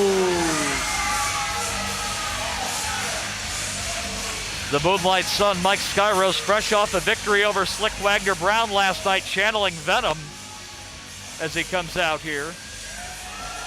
A huge, huge victory for Skyros last night in Binghamton, a former 2CW heavyweight champion. He held that title for less than a day, but it still goes in the record books nonetheless. And his career has only continued to grow in the years since then. And he took it off Nick Ando. Up next, hailing from Tampa, Florida, 220 pounds, the Juggernaut, Jason Axe. Speaking of 2CW heavyweight champions, one of the most successful wrestlers in Squared Circle Wrestling history, Jason Axe, coming out of retirement to be here this weekend, bloodying Jay Freddy last night, and he will be participant number 2 in our scramble. 2CW heavyweight champion, 2CW tag team champion, 2CW Grand Prix champion. He did it all. One of the hardest hitters over the years. Vicious, violent. Has never really cared much for the fans. Violent, I think that's an understatement after what we saw last night. That was scary.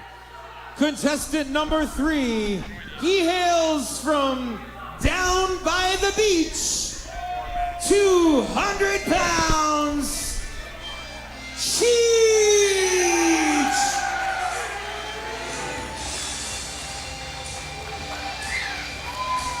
Participant number 3 was in an epic tag team encounter last night.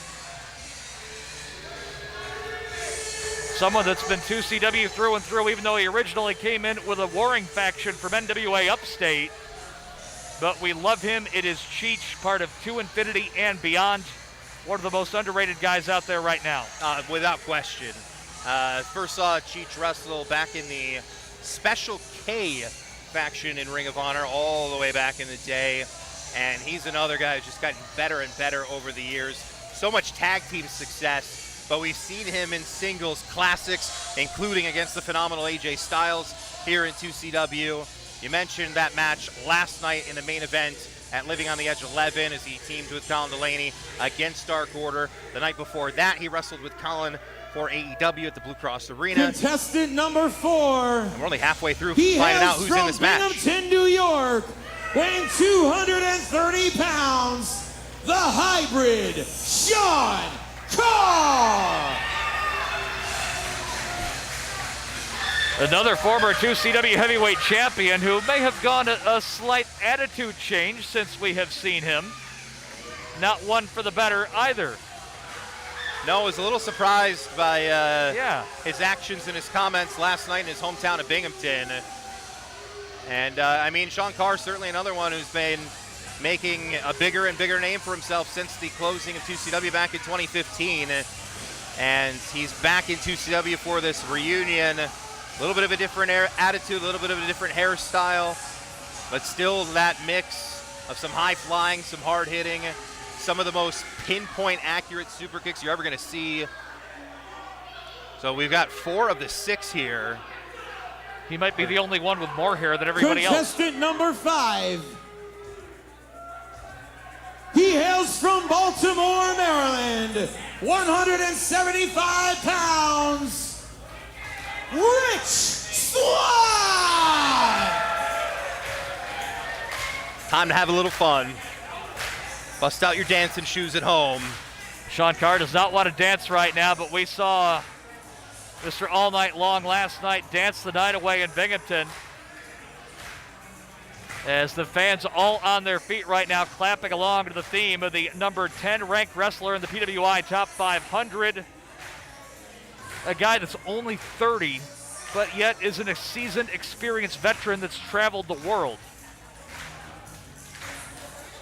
I'm sorry I zoned out for a second because I just love this song. Who doesn't But I love agree this with song? everything you just Yeah, said. I hope so. Quick draw, John McGraw.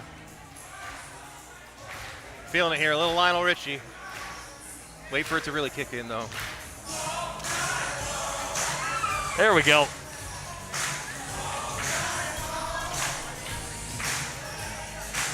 So, all right now we've got 5 of 6. We've got Sean Carr, we've got Rich Swan, we've got Mike Skyros, we've got Cheech, we've got Jason X, and we've got 1 referee. Yeah, Lionel Richie. Who doesn't love Lionel Richie?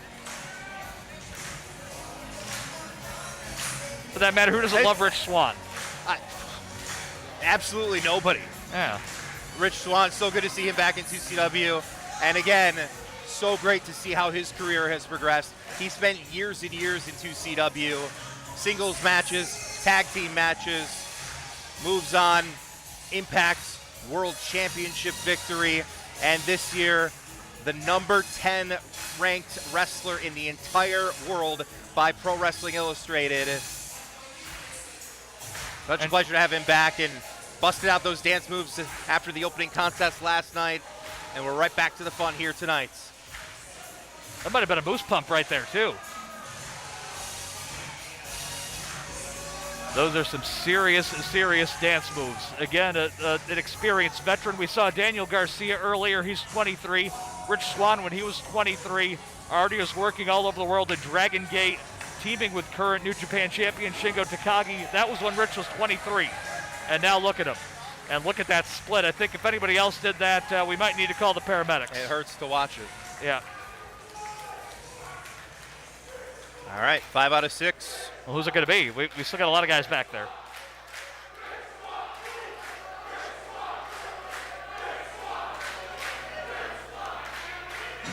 And competitor number 6, hailing from Queens, New York, weighing 300 pounds, he is the Kaz XL W Morrissey!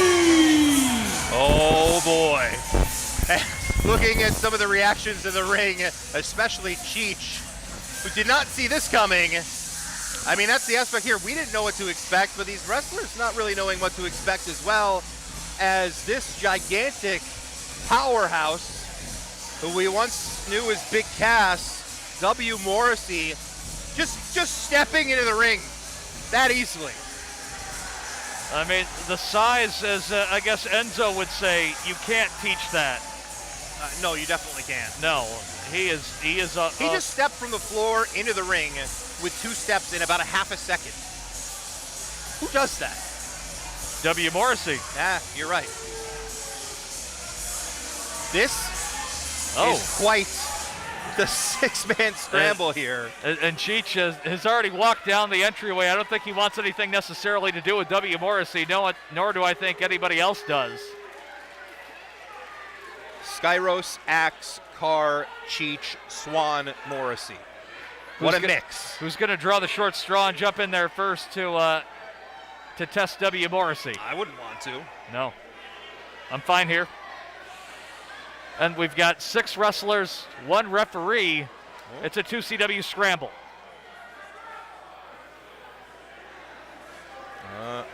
Cheech thinking about it. He's not too sure.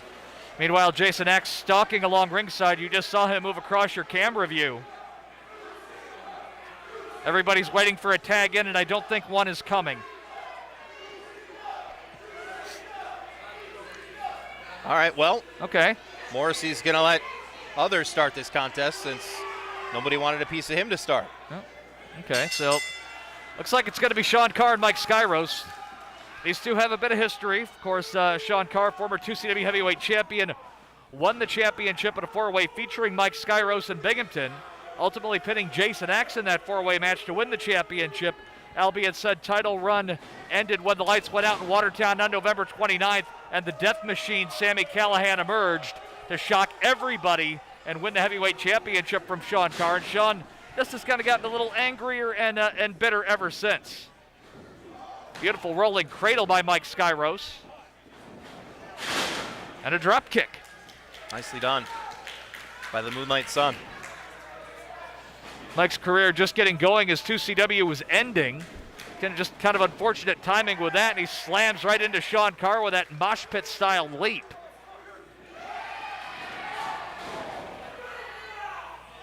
And it's still striking to see Sean Carr, just his attitude now though.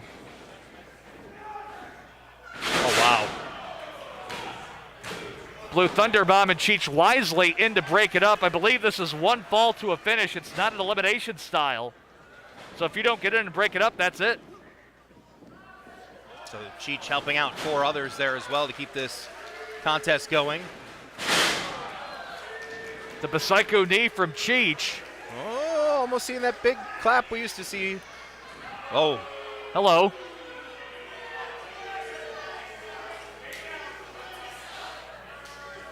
Jason Axe returning from retirement last night. He has pretty much been retired since 2CW closed. Nicely done there by Cheech. Enziguri from Jason Axe, a 2CW original, made his debut on show number 1, Living on the Edge, back in April 2006. And in comes Mr. All Night Long. Jason Axe does not want to dance, nor does he want to smile or generally be a nice person. No, never. Wait a second, it's Kid and Play. Oh, now Axe goes to the outside. Oh boy, here we go. Rich might want to turn around. There is a mountain of a man behind him. A man that certainly has turned his life around, and we are so pleased that he's here.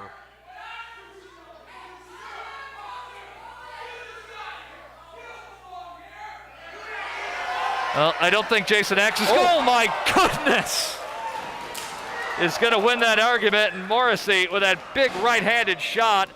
Morrissey laying waste to everybody. Oh, and here's Cheech. Oh, he's looking to fly, but Axe coming in out of nowhere to stop that attempt. Took too much time, and now a gut buster. Jason Axe driving those knees up into the midsection of Cheech, and Mike Skyros tagging himself in. Yeah, Axe wasn't too happy about that. Skyros going right to Cheech here. Skyros, a big striker, about 8 years as a pro. Again, we mentioned already a win over Slik, Wagner, Brown this weekend for Mike Skyros.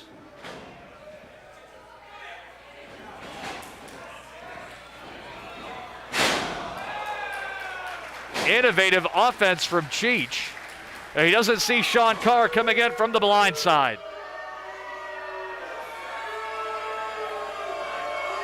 Showboating here from Sean Carr. Steps on and over Cheech. And disrespect there from the hybrid. Look at the quickness here from Cheech. Hang on just a second. We've got Axe and Cheech now. Wait a second. Oh, no. Oh, boy. Oh, no. What? Oh, my word. Holy cow. W. Morrissey taking everybody out. I don't think we can say it better than that.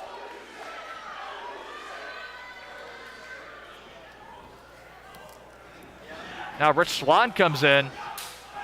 Oh my word, what a spin kick to the side of the skull of the Moonlight Sun. And again, we've got Rich Swann and W. Morrissey. The educated feet of Mr. 450. Oh my word, a big boot from W. Morrissey.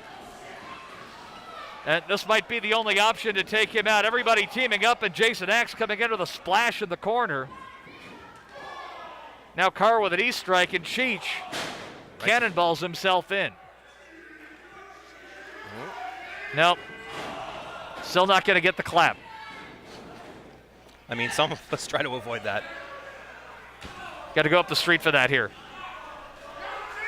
Now Cheech wants to fly here. I think we're going to see it.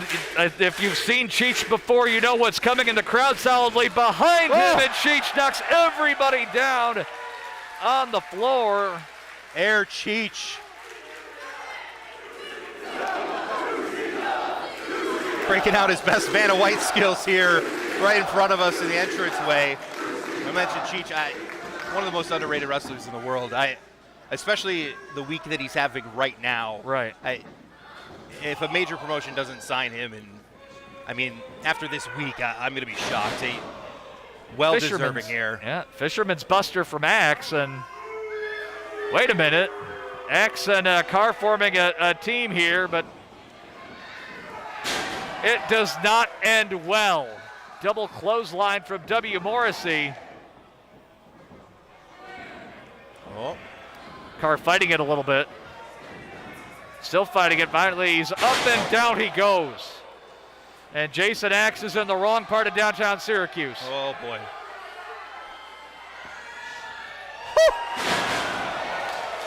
Jason Axe almost hit the roof here at the Alien Opera House. That's got to be it. It is. The winner of this match, W. Morrissey. Well, it looked like for a moment that everybody was going to kind of try to gang up and take Morrissey out. That did not last very long. We even saw a partnership for just a moment between Sean Carr and Jason Axe, who what we thought would never happen, some of the wars that they've had, but in the end, Jason Axe eats a massive choke slam from W. Morrissey.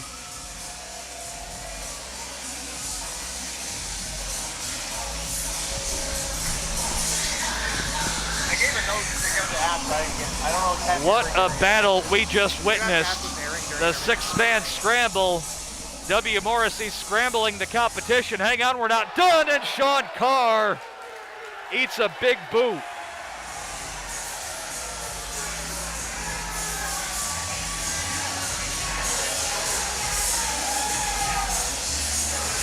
And Rich Swann, he doesn't want any of that. He's hightailing it out of here. And the fans egging W. Morrissey on. He's looking around ringside to see who has not vacated. Sean Carr is still out there. And W. Morrissey just simply stalking him like a predator and its prey.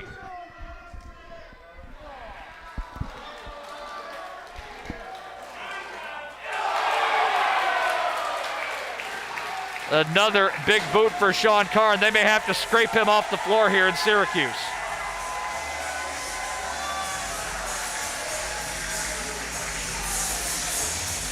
What a performance here. Great to see W. Morrissey back at it and looking better than ever in the wrestling world. A lot still to come in his pro wrestling career. Great to have him here at 2CW. Absolutely. What a great thing to have all these guys. Just a quick reminder, front row ticket holders. So we know here at tonight, the end of the TCW's show, older, fatter, bolder. We still have 4 big matches to come after an intermission. We're going to take a timeout here, a brief intermission on the broadcast. But you'll have a treat during intermission. Those watching at home, a classic match from 2CW history. The lovely ladies at the merchandise stand over there. From and check out, Binghamton, they're working hard this evening. Monday night, check out all of the 2CW merchandise. I know this one. I've been here Sammy from the beginning. Last match, and I didn't even have the magazine. I picked up a couple of the magazines tonight. So make sure you visit over at the 2CW merchandise. Quote unquote New York. as the Callahan Death Machine, Sami Callahan, of course, the current 2CW heavyweight champion after he returned to 2CW following that stint in quote-unquote New York. Sami Callahan taking on Mr. Monday Nights, Rob Van Dam. You will see that during the intermission, a classic from 2CW from 2013, RVD against Sami Callahan. That'll be during the intermission. We'll have the countdown clock. We'll be back with you with the second half of action. So much still to come. We've talked about the first time ever match, Davey Richards and Alex Shelly. First time singles meeting. That's still to come. We still have Dark Order to come. We have Mercedes Martinez against Thunder Rosa. My word. Ooh. I mean, I feel like we've already seen 100 main events here tonight. And there's still more. And there's all that and more still to come. Absolutely. So enjoy this match, because when this match was announced that you're going to be watching, probably the loudest roar I've ever heard in Binghamton. When that match was announced between Sami and RVD at an evening for Mr. Monday Night when it was announced, and then when they came out in Binghamton, just turn your speakers down.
dream. We started a wrestling promotion.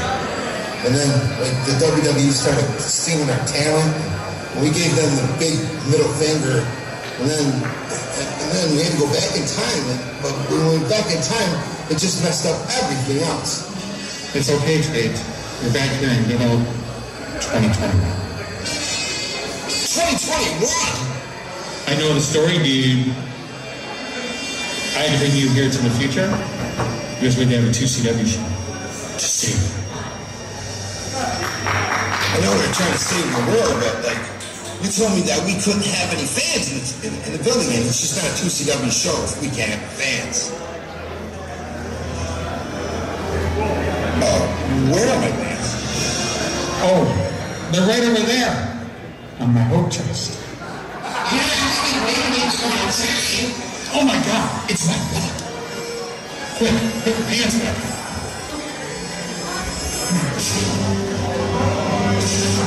Sorry, Josh, I know you mean well, but 2CW is nothing without its fans. I need to stop myself from stopping 2CW. What is this fight? Jack Trees, you old bastard, where you going? Trees, where you going? We're gonna go out and watch a 14-hour fish concert.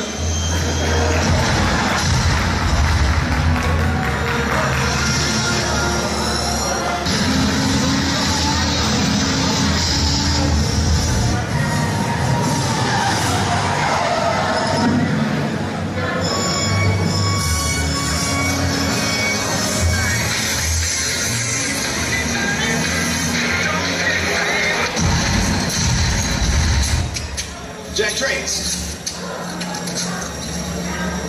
Jack Trades, wait. Oh my God.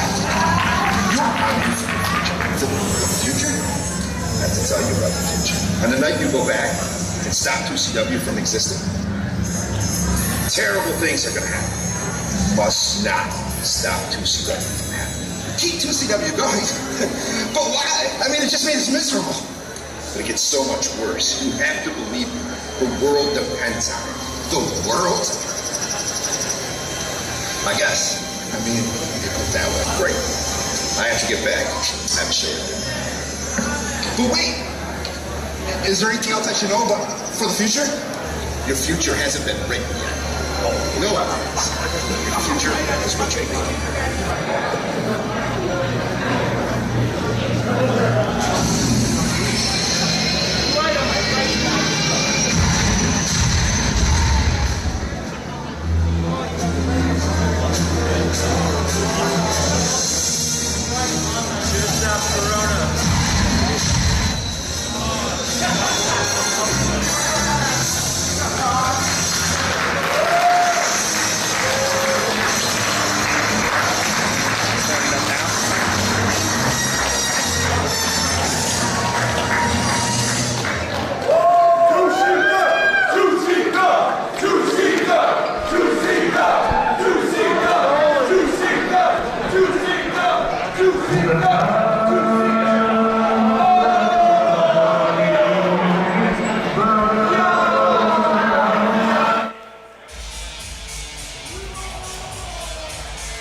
The following contest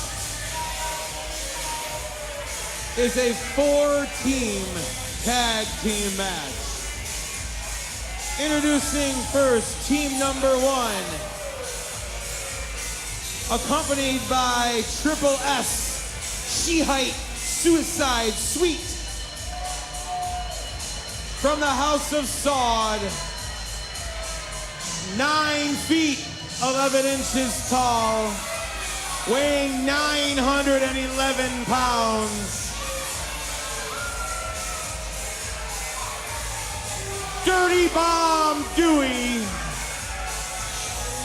and Bin Hameen.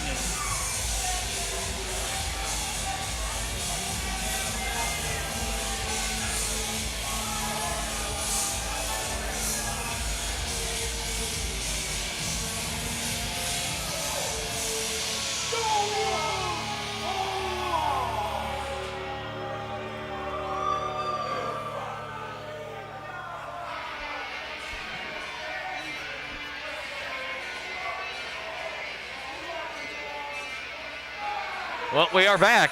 2CW's older, fatter. You all infidels of Syracuse, you wanted the real bad guy? Well, I'm back. It's the Homeen Victory 2021 Tour, sponsored by ProWrestlingTees.com/Bin Hameen. Too easy.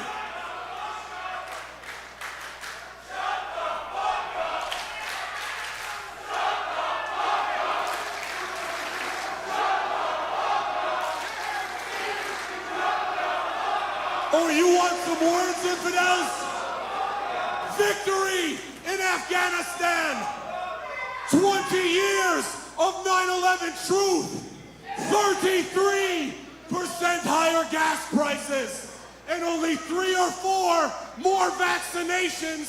And you might not be sick, you stupid, pathetic infidel morons. Every lie you've told has come back to destroy you. America is a dead dream, and the total victory of Bin Hameen reigns supreme. Ya Allah, Ya Muhammad, Ya Hameen.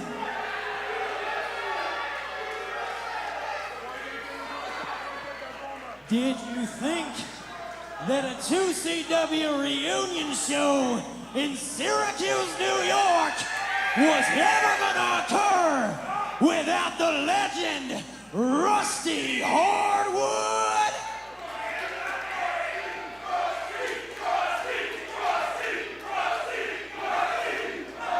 Bin Hameen, I am glad you took some time from recording that podcast no one listens to with irrelevant wrestlers.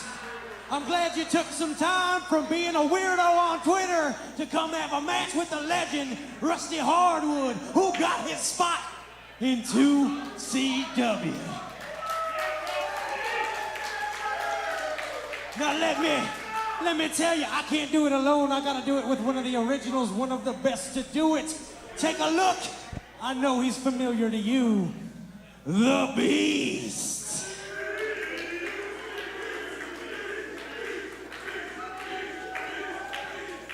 The time for talk is over, 2CW. Let's say we get down to business.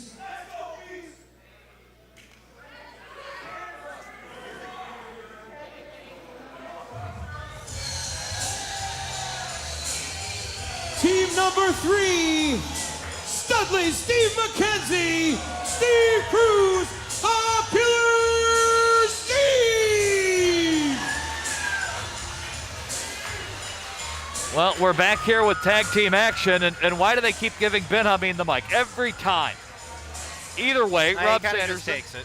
Yeah, Rob Sanderson, John McGraw back with you. We're back live, Paul, for a tag team match, and Rusty Hardwood, the legend. I can't believe he's finally here. I don't think we've seen him since the Rome Rumbless. I think you're right. Yeah. And he's going to team with the Beast here. So we've got Hameen's Hackers, Hardwood and the Beast and the Killer Steves. Team number 4. Oh, we got another team. First, hailing from his mom's basement, weighing in at 2,544 number 2 pencils, he is a student of the game, Stuart Snodgrass. We saw Stuart Snodgrass make his 2CW debut last night at Living on the Edge 11 in Binghamton. He's got the backpack back. I still don't know what's in it. I'm still curious. And but I'm more curious who his partner is. Partner? Where's his partner?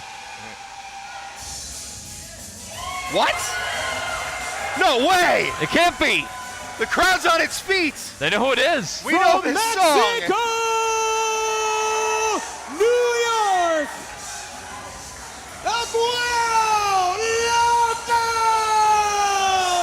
Wow! Oh my word, I never thought we'd see him again. Guero Loco, Loca Vida, whatever you want to call him, he's back here in 2CW. What a surprise here tonight. And he's teaming with Stewart. What an interesting team that's going to be. They're kind of color coordinated here. Oh, Stewart. Oh, dear. Oh. Whoa. Okay. All right. Don't know if that'll work in study hall or not, but sure. So let's flow with the music. So we've got Hameen's Hackers. We've got Rusty Hardwood and the Beast. We've got the Killer Steves, who seem very blasé about everything from their entrance. And then we've got Stuart Snodgrass and Loca Vida, Guerrero Loco, whatever you want to call him. He was pretty loco at the end when we saw him against Steve McKenzie after their team, the Electric Killer Dream Machine, broke up. But a lot of 2CW originals in the ring right now, and Rusty's there too, and Stewart. Stewart actually beat Brute Van Slyke last night. And so it's not a, for a second there I thought maybe we were going to have one of the classic matches in 2CW with a 6-man, but it turned, this is an 8-man match, a 4-way tag team contest. And you can see Studley Steve here talking about the mask of Guerrero Loco. Wait a minute, what? Hang on. He just pulled something out of his trunks. Another mask? I don't know. And, these two have a long, long history with one another. I mentioned they were tag team partners after Steve Cruz retired, and Steve McKenzie teamed with Loca Vida. Immediately going right to the mask, we saw them in a hair versus mask match at 2CW's 2 sets that Steve McKenzie won. Yeah, I mean, we saw the unmasking there at 2 sets, the final show of 2CW in 2015, one of the most shocking moments ever. There was a long pause and hesitation, but he did unmask, and he did. And I never thought we would see him again, but then again, I never thought we'd see a 2CW show again. And here we are in October of 2021. October? Oh yeah. It is October 1st, more than 2,000 days since 2CW's last show. We're here one last time. And that's Steve Cruz in the ring right now. And here comes Stewart and Steve Cruz. Simple but effective drop toe hold from Stuart Snodgrass, who primarily wrestles out of the Carolinas. And Loca Vida might want to get some hand sanitizer after that tag to the boot of Stewart. Who knows what things are on the floor down in Mom's basement. Stewart helping a little bit there. A student of the game. Double drop toe hold there. Stuart Snodgrass, a 16-time world champion in spelling bee. 16 times. 16 times. Wow. Seems like a lot. So we finally see Ben Amin in the ring. You know, it's a 2CW reunion. You were happy to see everybody. Not this guy. Most everybody. Who let him back in? Almost everybody. Yeah, I mean, come on. Stewart putting up his fists, ready to fight. Well, Stewart's here to stand up to bullies everywhere, and there's no bigger bully than Ben Amin. Right to the eyes of Stuart Snodgrass. Hopefully Stewart's got something in his backpack that can maybe help him out here, maybe. I'll say, though, I've been surprised with the teamwork of Stewart and Loca Vida. I thought there would have been an issue, but seamless teaming in the early going. Very interesting pairing here in this contest. A lot of familiarity here in this match. Of course, great to see the Beast came to his senses after the time he was kind of brainwashed by Hameen. Was able to break out of that. Unfortunately for PD Order, not so much. Still with Ben Hamid, and really that abdominal stretches in deep in the corner, and the referee can't see what Ben Hamid's doing here, as he's got a hold of that rope. Well, he did have it for a moment and let go. And Loca trying to fire up the crowd here. He is very good at that. An accomplished singles and tag wrestler. Still, we'll never forget that match with AJ Styles. Absolutely. That he had at the past time, and that's one way to stop it. I mean, grab him right by the beard. I'll never forget Loca Vida diving off the balcony in Rochester. That's right. Oh dear, oh my. I'm not sure if that's legal or not. With the purple nurple. Oh dear. I don't even know what to call this here.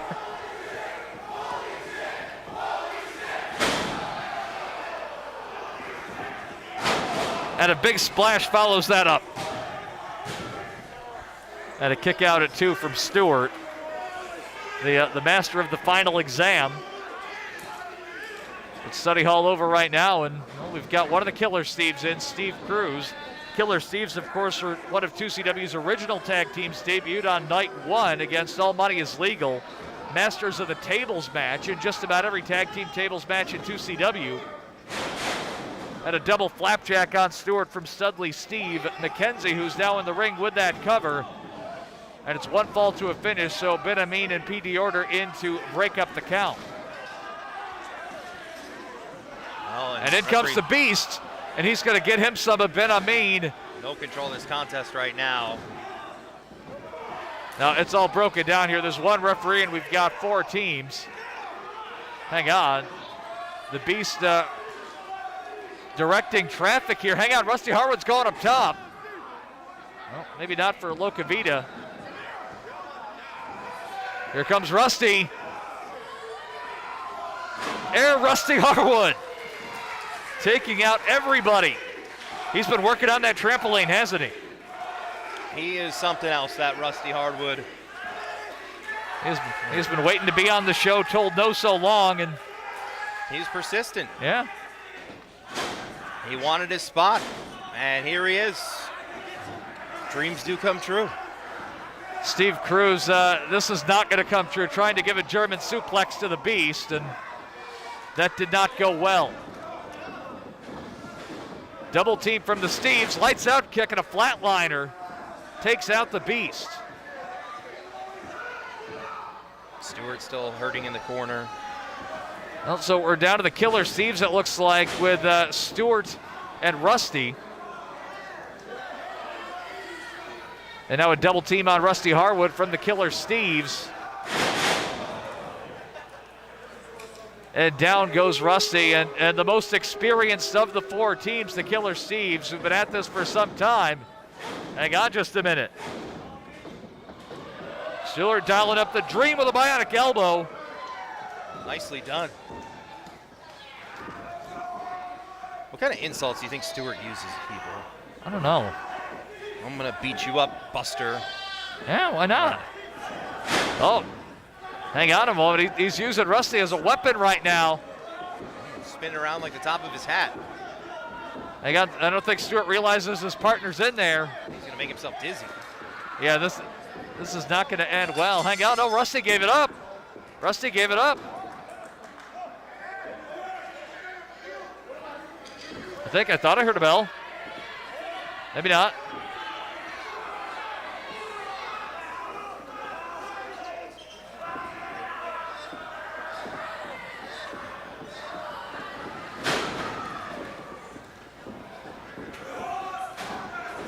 And in comes Ben Amin, and the referee's going to bail out here. We did hear a bell, so Stuart Snodgrass's team with Loca Vita victorious, but the Beast and Ben Amin get a brawl to the outside.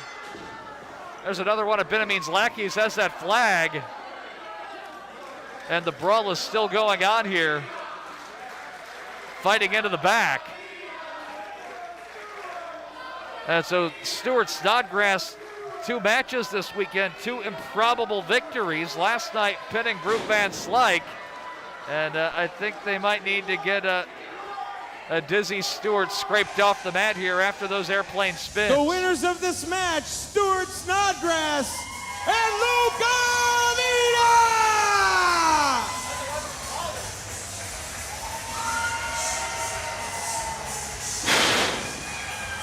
Oh, poor Stewart. Oh, Stewart.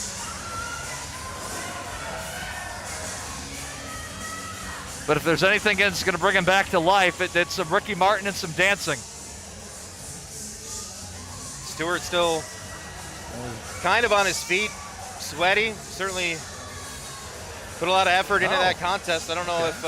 there we go. Do you think the weight will drop down a little bit after that match from his official weight this morning of 2,544 number 2 pencils? That's a lot of number 2 pencils. Still don't know what that weight would be in number 1 pencils. No. Or what the difference is between those No, pencils. or markers, yeah, no. Or why people still use pencils.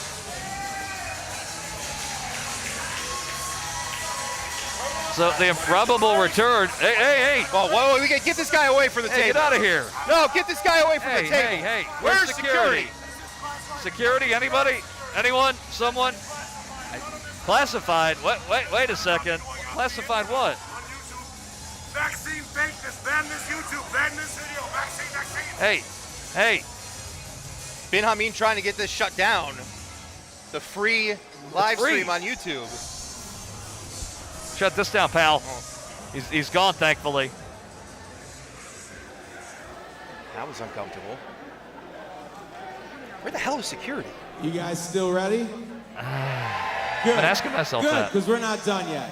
Your referee for the next contest is Jason Massey.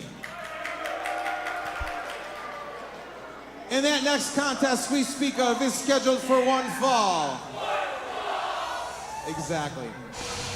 Introducing first, contestant number 1 from Othello, Washington, 202 pounds, the American Wolf, Davey Richards.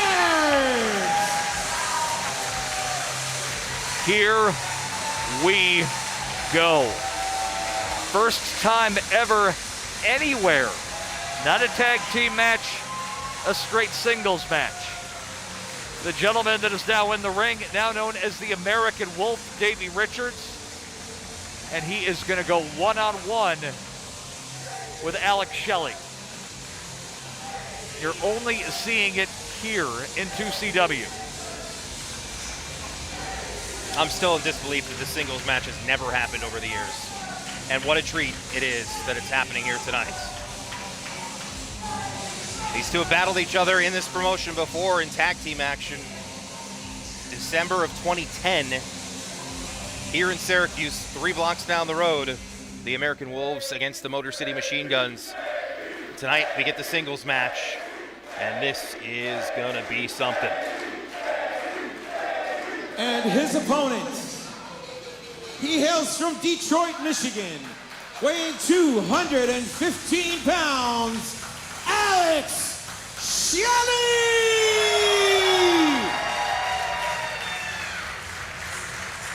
And there is contestant number 2. Again, you mentioned it, Rob, Nightmare Before Christmas. It was a dream match at the time.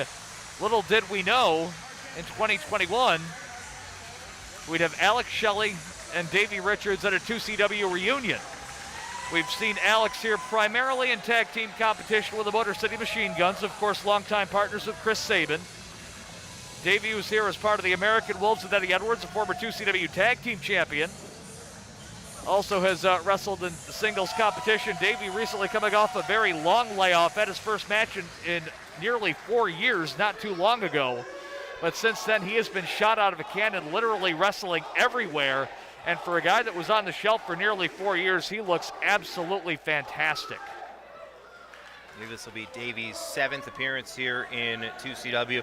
You mentioned all the classics with Alex Shelly, but thinking of one of the singles matches, you think back to Living on the Edge 9 in Watertown, New York. Opening the show, it was Alex Shelly versus Kevin Steen at the time. Of course, Kevin Owens currently. What a contest that was. As everybody was wearing togas that night. It was a very fun night, very comfortable night in Watertown, and this is such a treat. These two, and they know each other so well. They do. From the same region, have been in the same companies. Both are veterans, and here we go. First ever singles match. But never really have wrestled.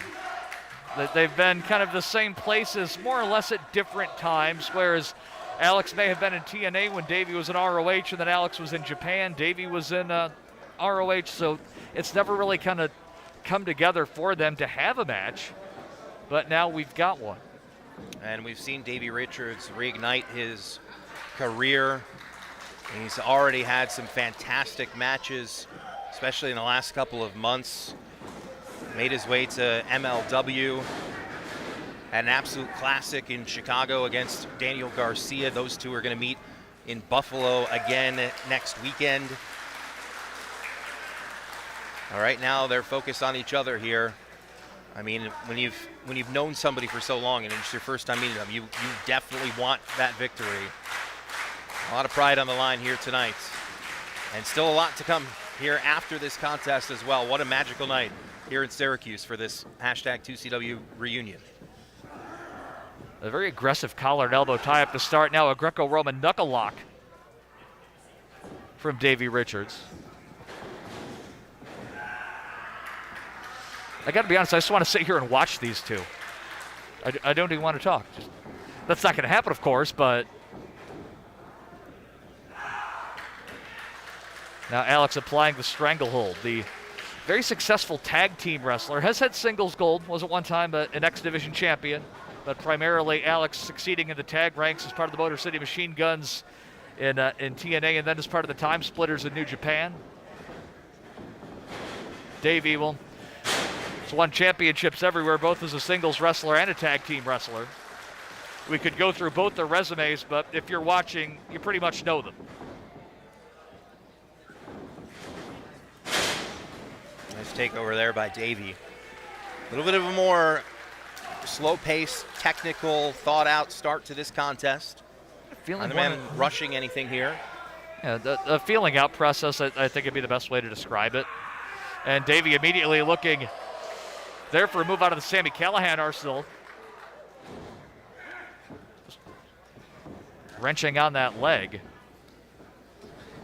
A plethora of submissions in Davey's arsenal, as well as strikes and kicks. He's going to just wrench on that arm, try to pull it out of the socket.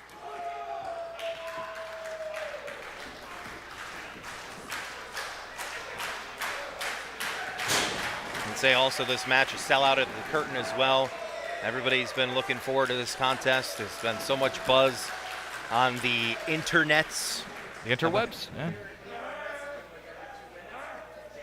Certainly could main event any show in the world, and here we've got it as part of our second half action here at 2CW's Older, Fatter, Balder. But both of these guys in just as much tip-top shape as they've ever been in their careers. And Davey able to wriggle free from Alex Shelly's submission maneuver and grab a leg, but quickly Alex realizing where the ropes were reached out. And he's going to slide to the outside and create a little bit of space, maybe try to rethink a game plan here. As Davey's so adept at breaking down a body part and just driving fists and shins into it. With the background that he has prior to wrestling, training, I believe, in Brazilian Jiu-Jitsu, among other things.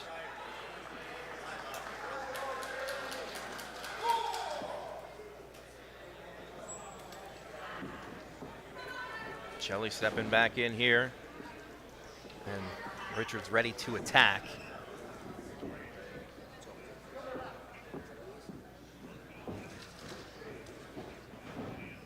Alex testing out the knee, make sure it's good to go there. He's going to grab a side headlock.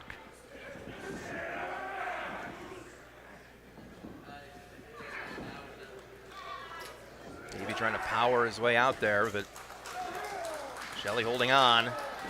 Really wrenching in that headlock right in the middle of the ring, too, just kind of squeezing the ear of Davey Richards. All these holds so far in this match, just so tight, so much pressure.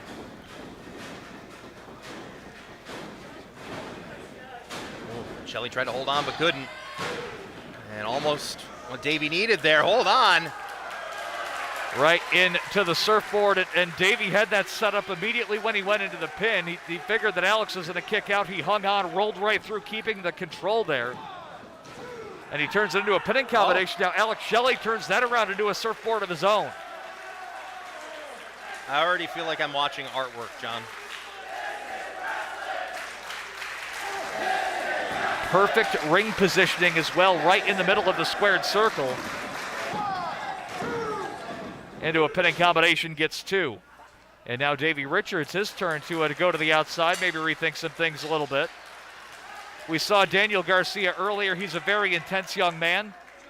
Davey Richards has that much intensity and a heck of a lot more.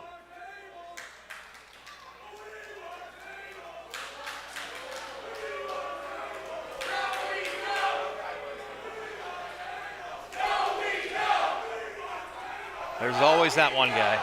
Really? Really? This is why we can't have nice things.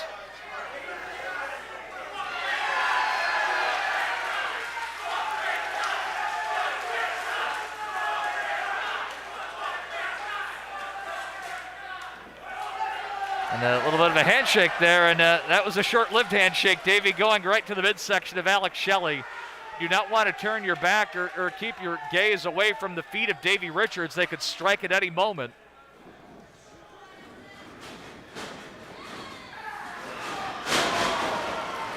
Big-time knee from Alex Shelly, and it looks like the intensity might have just upticked a notch.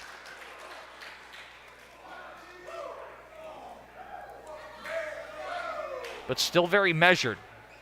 Alex has been doing this a while. He's not going to rush in, try to make a mistake. He's going to take his time. If you rush in too quick, Davey's going to kick you in the head.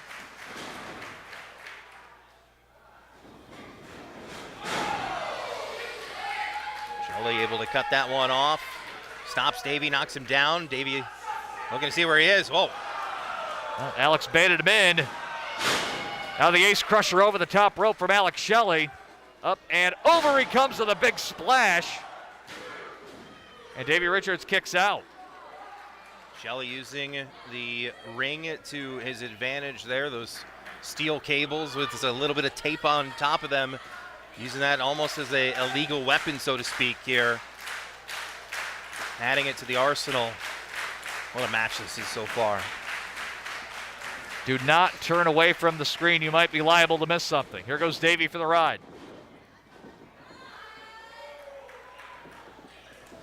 Now a short-lived sleeper. And a vicious dragon screw leg whip from Davey Richards after dropping Alex Shelly knee first onto his own knee. And Shelly smartly rolling to the outside, trying to get at least a second to try to recuperate here, but Davey right back on the attack like a true American wolf. A lone wolf now. And he did not miss with that kick whatsoever a moment ago. Right into the arm of Alex Shelly. Again, Davey recently coming back off a long layoff. Stopped wrestling in 2017 and now back in 2021. Still remember the announcement on social media when it was said he was coming back. Lit the internet on fire. Of course, in that American Wolves tag team, Davey Richards teaming for so long with really a 2CW original in Eddie Edwards, who one of the top stars in the history of this promotion. So many classic matches. Victorious last night in quite the four-way surprise match in Binghamton against Josh Alexander, Dalton Castle, and Moose. Amazing contest there. What a weekend this has been for 2CW, and you still have a weekend after this. Friday. It's only Friday night. It was the best Thursday ever last night. And we are enjoying this Friday night here in downtown-ish Syracuse, New York. The Alien Opera House, terrific venue. It is packed here. And just a vicious knee right there. And I know I used that word a moment ago, but it only seems kind of apropos for what Davey Richards right now is trying to do to Alex Shelly's knee. And Davey's got an impressive array of submission maneuvers. And he thought about the figure four, and all of a sudden now we've got, it sounds like a 50-50 split in the crowd. One half for Davey Richards, the other for Alex Shelly. Well, and Davey becoming too preoccupied with the crowd. That gives Alex Shelly an opening. Big knife edge chops, and Davey quickly goes to the leg. And now we'll lock on the figure four right in the middle of the ring.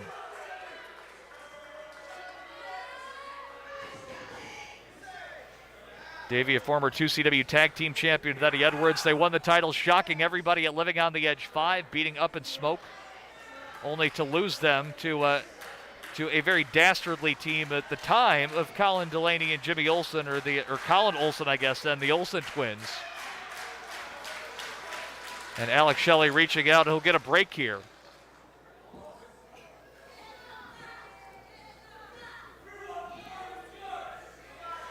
We saw Davey wrestle Nick Ando for the 2CW Heavyweight Championship one time. That was the only blemish on the captain's resume.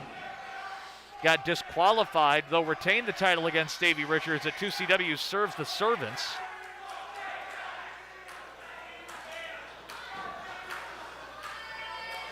Alex Shelley trying to shake some stuff off here, and Davey Richards just kicks a hole right through him.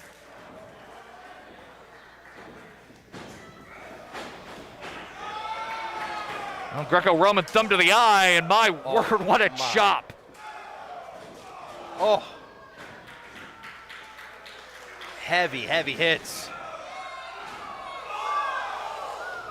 Back fist from Alex Shelley. He wants to fly. Actually, no, went for the drop kick. Blocks the PK, and Davey Richards down. The feet taken out from under him.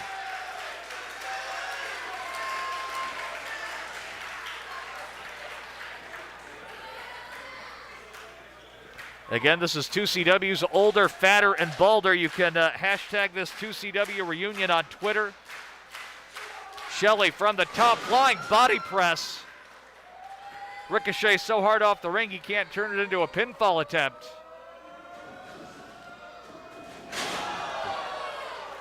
Smart maneuver there by Shelly. Davey crashing into that middle turnbuckle. Looks a little woozy. And he baited him in once again. That's the second time we've seen Alex Shelley do that. Getting Davey angry and turning that against him. Davey's got a leg here. Alex in a precarious position. Dragon screw leg whip using that middle rope as well. Such a smart, calculated attack by Davey Richards. Going after that knee, and now what does he have in mind as he goes up top here? And the howl of the wolf from Davey Richards. Alex Shelley gets out of the way of the double stomp. Schoolboy, hang on. Davey Richards not done. Turns it right over into a submission move. Absolutely. Shelly in all sorts of trouble here. Yeah. Absolutely seamless. Now Davey pulling Alex Shelley back into the middle of the ring, keeping him just barely from the ropes, really kicking on that. Shelly desperately trying to get to that bottom rope, and he does. Just barely there. It's like a death lock right there from Davey Richards. Not a death lock of death, just a death lock. But Alex able to get out of it, and I think the crowd says it all right now.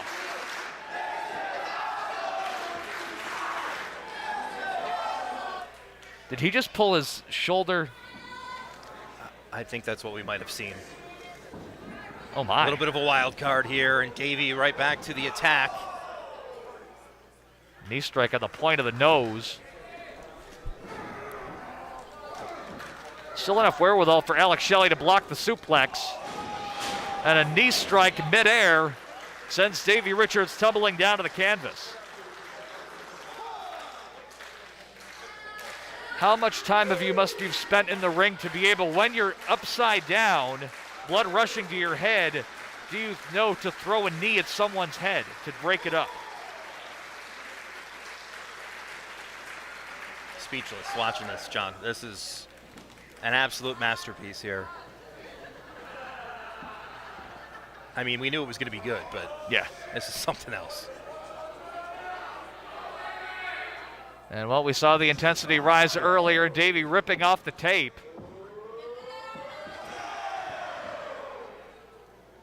And Alex saying, come on, hit me. What a left-handed shot there.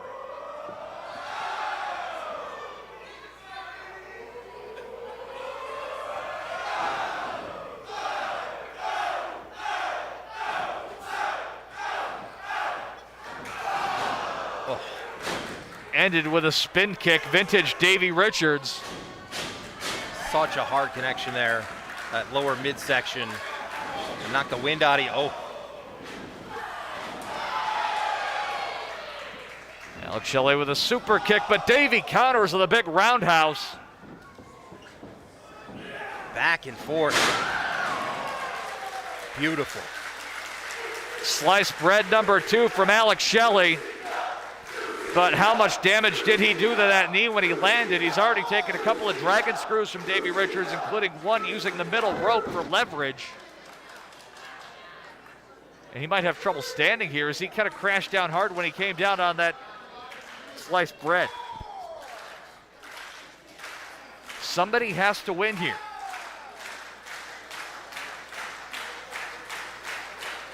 Because when these two meet again, if they do, they'll have, like you said, the bragging rights. Back to their feet.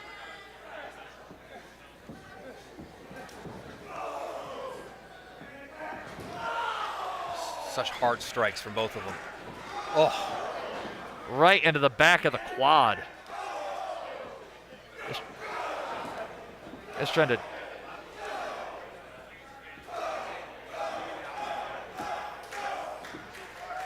Machine gun forearms. I don't know how Davey's still standing after that.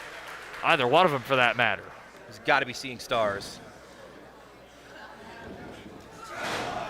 Oh. Step up, Enziguri blocked it. It's the ankle lock. Yeah, he saw something. He saw that boot right there and just quickly snatched it. Kick misses. Alex Shelley rolling over, looking for the Border City stretch, and he's got it. Davey not within reaching distance of that bottom rope. Oh! Rolled him over. Now he's got an ankle. He's way too close to the ropes, though. Roll through. Alex has the legs. Oh! Shelly almost had him. Knee strike blocks the charge. Shell shock. Cover. Oh! No! Border City stretch again. Right into it. So fluid from Alex Shelley after he hit the shell shock, and that's it. The winner of this match, Alex Shelley. Unbelievable. And what a showing there. Alex Shelley didn't get the 3 counts. And a lot of wrestlers would pout and sigh. Shelly just turned it right into a submission hold. Didn't hesitate for a second, and that's what gets him the win here. Forcing Davey Richards to tap out. The fans are on their feet, and both Alex Shelley and Davey Richards deserve all of the appreciation for that absolute classic that they just gave all of us right now here from Syracuse, New York. What a match we just witnessed. First time ever, and it's Alex Shelley that gets the win.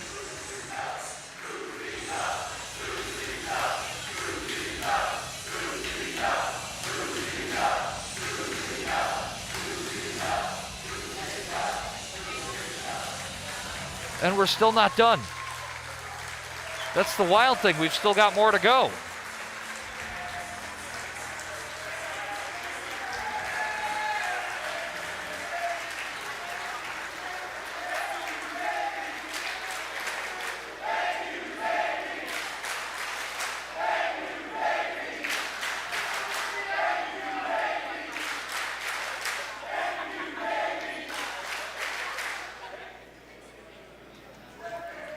And how do we even go about topping that? I mean, I'm not sure. We've got another match heading to the ring in just a second, but if you like what you just saw, you can find us on Twitter. Rob, what's the hashtag again? Hashtag 2CW Reunion. You Now can are find you guys 2CW ready to go home? at 2C Wrestling. Good, because we're still not done yet. The next contest is scheduled for... Don't tell Bobby I did that. Introducing first, from Brass City, Connecticut, Mercedes Martinez! gotta be kidding me. We just talked about how great that last match was and how much hype there was and everything. And we are going now to one of the most anticipated wrestling matches anywhere this year. There have been so many thousands of tweets and retweets and interest from all over the globe for this match. As you see Mercedes Martinez make her way to the ring. She fought Deonna Purrazzo last night at 2CW Living on the Edge 11 in Binghamton. And tonight, she will tangle with La Mera Mera, Thunder Rosa. Talk about lighting the internet on fire when this was announced.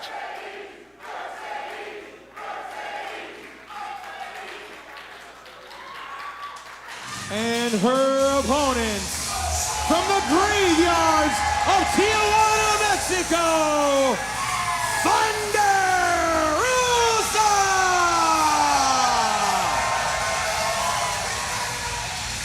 One of the hottest wrestlers right now in the world. And did you hear that roar when she came through the curtain?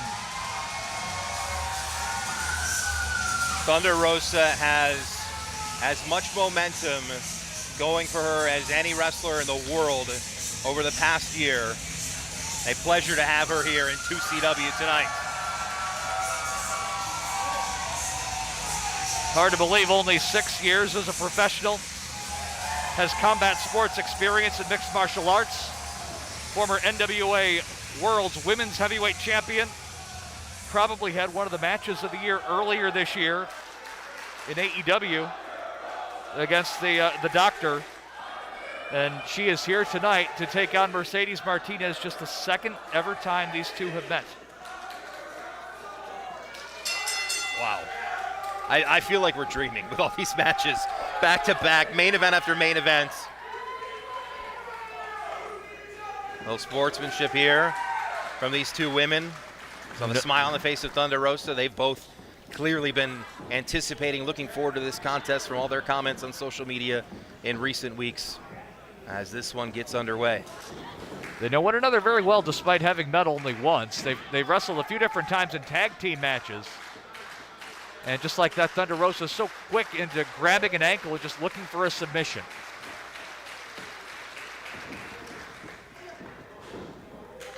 And back to their feet.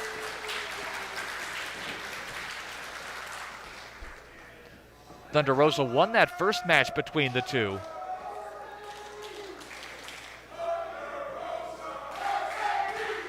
Mercedes went to snatch a headlock, but Rosa, too quick, slipped right behind her. And Mercedes, after last night, obviously a little bit of something to prove here. After losing to Deonna Purrazzo, getting caught in the Fujiwara armbar, and now jumping on top of Thunder Rosa. They get a main event anywhere in the country between these two. Mercedes with the experience advantage, has been one of the best wrestlers on the planet for 2+ decades. Very well traveled. Made her way really to the national spotlight the last couple of years. Improves year after year, and obviously Thunder Rosa, like we said, is just risen the ranks so quickly in recent years. Obviously in tremendous shape. Also competes outside of pro wrestling, and some mixed martial arts. He's got here trying to wrench in that neck of Mercedes, brings her down to the mat.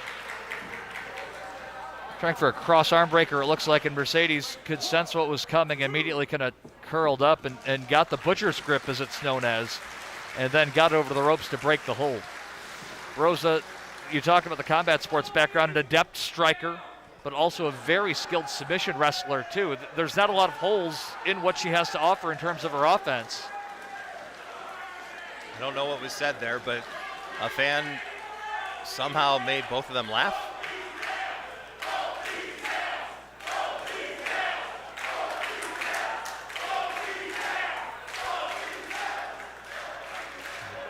It's been all smiles here this weekend, I think. Everybody's enjoying themselves here tonight. Yeah. The reunion of 2CW. We were gone for nearly 6 years, reuniting here tonight. And again, this is it as far as we know it here tonight.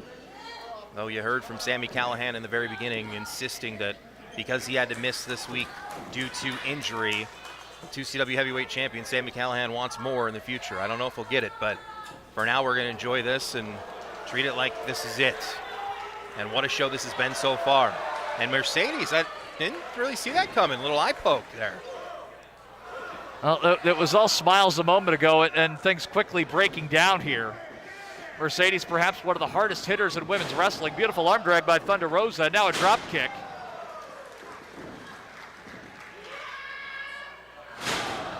And a slam right in the middle of the ring. Speed here, Thunder Rosa. And all that momentum, pendulum down. Just a 1 count. Only a 1, yeah.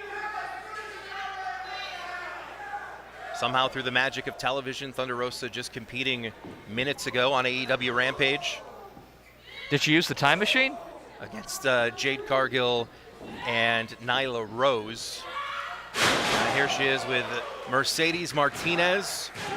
Of course, Mercedes just recently announced a big part of the big events coming up this month for Impact Wrestling. We've seen her in WWE. We've seen her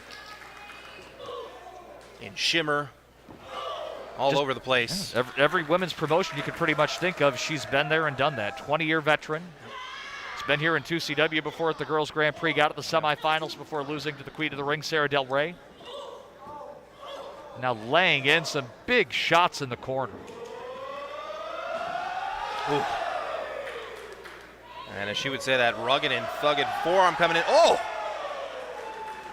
Running boot in the corner. Why not make it 2? Delayed drop kick to the side of the skull of Thunder Rosa. What an attack there. But unable to pick up the victory just yet here as we have to go right back on the offensive.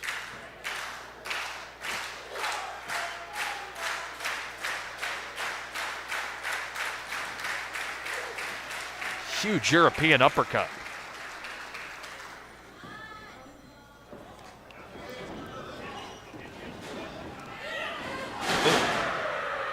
Flying elbow catches Mercedes Martinez, and now a European uppercut from Rosa of her own, make it 2.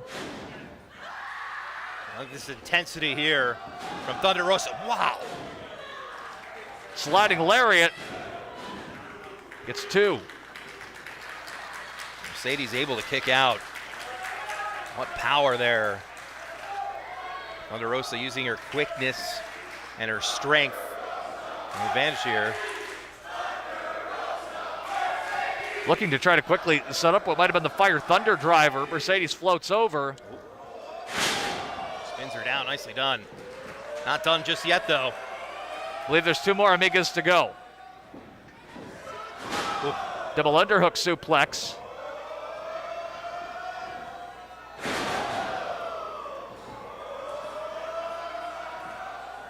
One more time.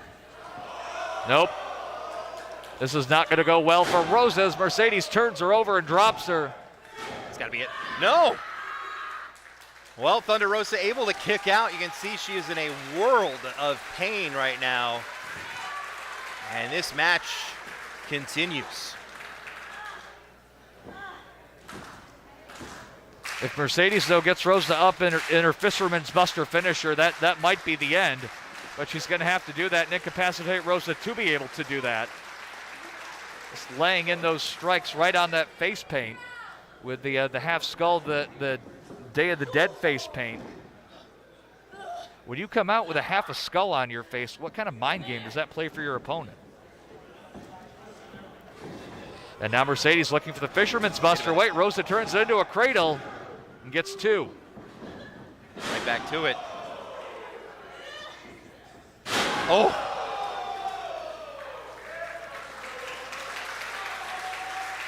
And Thunder Rosa there, a couple quick, vicious attacks, and it also now gives her a second to catch her breath, try to recuperate here as you can hear the crowd. Yep. So both in, right now, a lot of pain. Mercedes kind of trying to gasp for breath after that lung blower just a moment ago.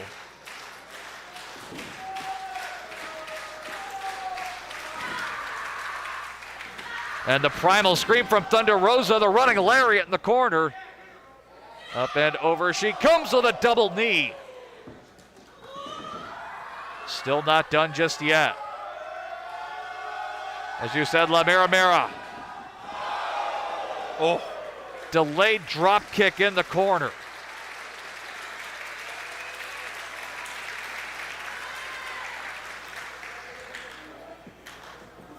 And Mercedes looks like she's on Dream Street here. Picture perfect. Yeah, Northern Lights suplex of the bridge gets 2. Another absolutely incredible match here tonight at the 2CW reunion. The crowd has been split for so many matches here tonight. Because how can you not fully appreciate everybody who's been a part of this amazing show, including these two in the ring here. Still trying to settle the score. Oh, off the ropes. It's too close to the ropes right there for Mercedes. Now a running knee strike. Now Mercedes may be looking to finish it here. Hang on. Twisting neckbreaker using the top rope cover and a big leg hook. Really pulling back, almost trying to jackknife that cover to put all the weight on Rosa's shoulders and still able to kick out. Yeah, definitely did everything she needed to there in terms of the pinfall attempt, but Rosa's still able to make her way out and keep this classic going. And you see the intensity just picking up more and more by the minute here from Mercedes. Fireman's carry into a Death Valley driver. Slams her down right in the center of the ring. No leg hook, and Mercedes reaching those long legs back, kicking out. One-time high school basketball star, liked combat sports at a young age, and that's why she went into wrestling.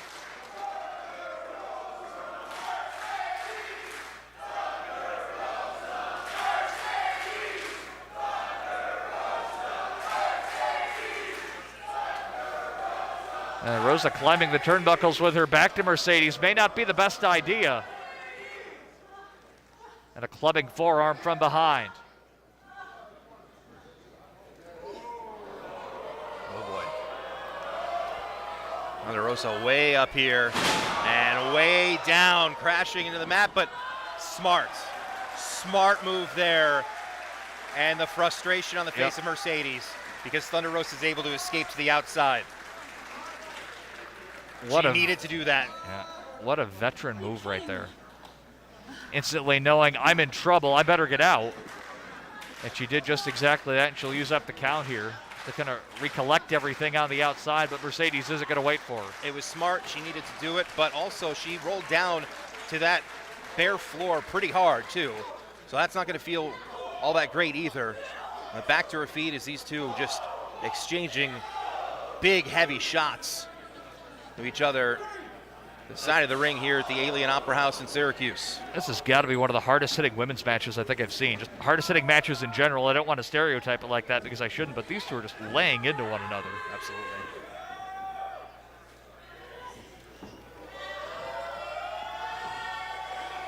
Oh. Side Russian leg sweep. Holds on.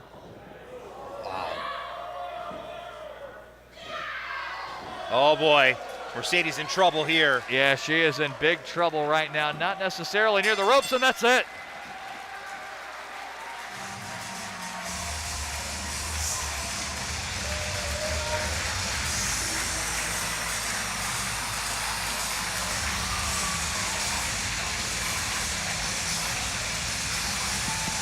The winner of this match, Thunder Rosa!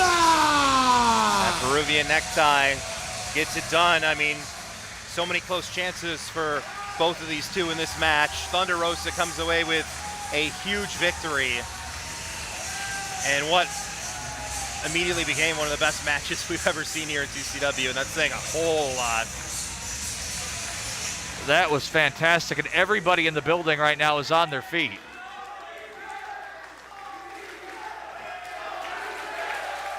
Absolutely. Show respect here. We knew that was going to be good, but wow, was that great.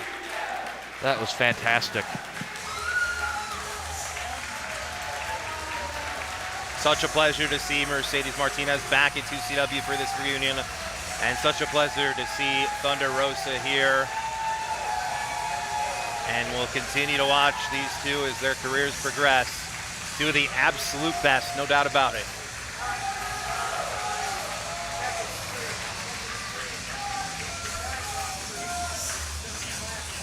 And I know I just said it a moment ago, but how in the world do you top that? I mean, we still have the Dark Order is here. We don't know who they're wrestling. Nobody decided to tell us. You guys have been great. Thank you very much. All right, we got one more in us. One final match in 2CW. The referee for this final contest is Ted Stillwater. The final contest is a tag team match. Introducing team number 1 from Rochester, New York, Cloudy and Captain Nick Ando, High Seas. Did Bombshell Billy just say Cloudy?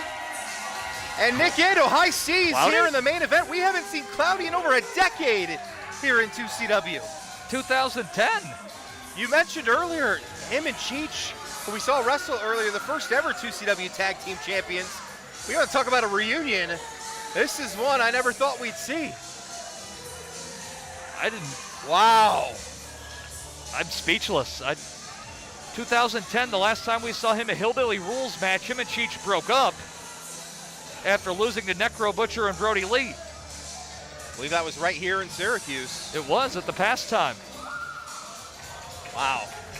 And of course, since then, Captain Nick Ando, the captain, your captain, he went on such a run. You could argue maybe the most dominant 2CW heavyweight champion. Win after win after win, entrance after entrance. Thankfully, not a 3-hour tour tonight. And their opponents.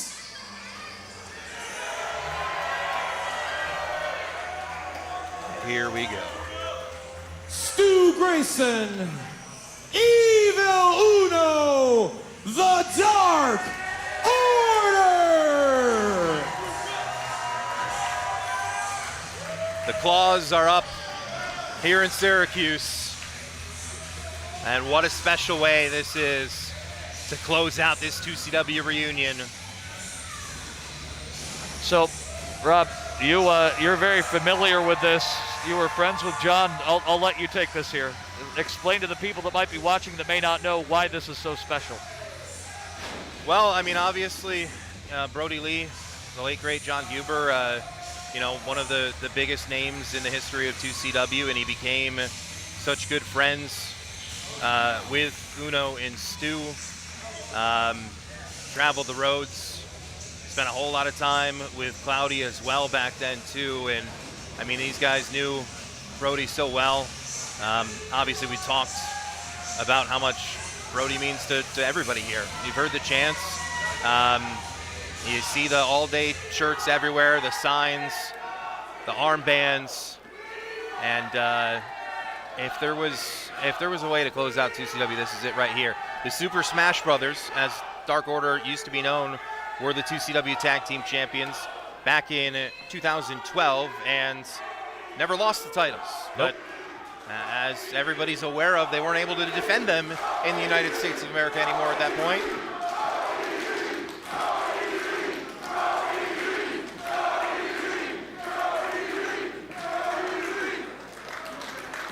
So what happened? They were eventually stripped of the titles. They could not come back, but they never legitimately lost them. 7 title defenses in 2012, and away we go. Nick Ando victorious last night, looking to make it a successful weekend, if you will, with his tag team partner over the last few years, Cloudy, known as High Seas. And back in come the Dark Order, who are at least on an 8-match winning streak in 2CW.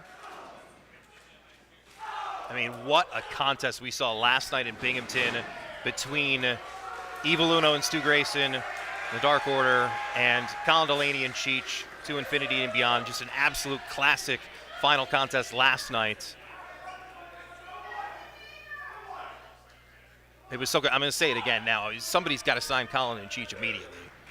But right now, we're here to this main event of this 2CW reunion. Dark Order taking on High Seas. Of course, Nick Ando was not able to wrestle at the final 2CW show when we closed up shop at the end of 2015. He was injured, made an appearance at that show 3 blocks from here. And now back in action. His career's progressed over the years. Of course, really grew his game here in 2CW so much. And Cloudy is such a veteran here. Also was part of that Special K stable back in the day in Ring of Honor, which were, I mean, close to 2 decades ago. Hasn't aged a day. Hair's a little shorter than when we remember it last year in 2CW, as Stu Grayson, one time known in this company as Dose or Stupefied. Just incredibly athletic, incredibly strong.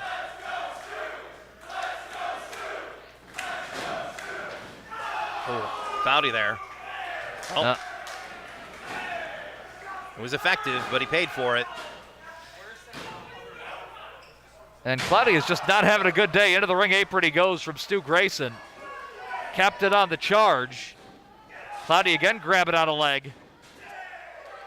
Again, Nick Ando eats a forearm. Oh my, right onto the ring frame goes Stu Grayson. Checking his nose to make sure it's still in the right place after that. And now the 2-time 2CW heavyweight champion Nick Ando and his partner Cloudy laying the boots to Stu Grayson. Ando successfully defended the title 16 times. Just a remarkable record of success, many times in multi-man captains matches, as he called them, other times in singles matches, just simply finding a way to win, much like he did last night against Sean Carr. And now Cloudy, part of the first ever 2CW Tag Team Champions, with a cover. Of course, he and Cheech won a two-night tournament at, well, in 2010, beating Jiglerius in the finals. Love that name. That's a fantastic name, isn't it? Jigsaw and Delirious. So many memories from this company over the years, and so much just flashing back here, being back here at the broadcast table this weekend after 6 years away, and I'm starting to feel like there's been no time gone. Such a special company and such a special way to close things out here tonight. Feels like we were just here, and a big back suplex from Nick Ando. And he gets Stu and Uno right now, just kind of stapled to the outside. He wasn't always evil, of course, but now much more evil that he's in the Dark Order. He still likes his video games, but just a much more evil version of himself. But of course, you saw Dark Order a couple nights ago on AEW Dynamite from Rochester, brought together once again. They kind of been feuding, and they were back on the same page. Uno and Stu picking up the victory last night against To Infinity and Beyond. And it's just been great to see what they've been able to do on the national stage. So well deserved for Uno and Stu after all these years to be right where they deserve to be. And Cloudy right back to it here. Uno going to chase him over to the apron. I think we got to get some order in this match here a little bit. Uno not helping his own partner out. And a big elbow drop from Cloudy, and now a charge on Uno, dragging him back in, and Uno, I think his partner, he choked behind the referee's back as Nick Ando with that blatant choke. Yeah. A bit more of a snazzier dresser now in 2021. Yeah, he stepped up his fashion game a little bit. Is that out of the Nick and Matt Jackson wardrobe? Probably from the same type of store, I would assume, yeah. Of course, we heard from the 2CW Tag Team Champions, the Young Bucks, last week, who are not here with us this weekend, but They did talk about 2CW reuniting and their memories here in this company. So many classic matches. Of course, winning the titles from Team 3D and then defending them a couple of different times. Colin and Rich Swan, or Colin and AR Fox, excuse me. Taking on the Bucks. Then on that last show, Kenny Omega making it a 6-man tag against To Infinity and Beyond and AR Fox. And AR Fox diving off the top of the basketball hoop. Unbelievable moment in that match. And that was the Young Bucks' second match of that night. Oh my. Oh. So the abdominal stretch is broken. Stu's got to make a tag to Uno here. But Nick Ando just bullying him back into the corner. Took a lot of punishment on that knee last night. You can see it's heavily wrapped up as Sean Carr just looked to try to take Nick Ando apart.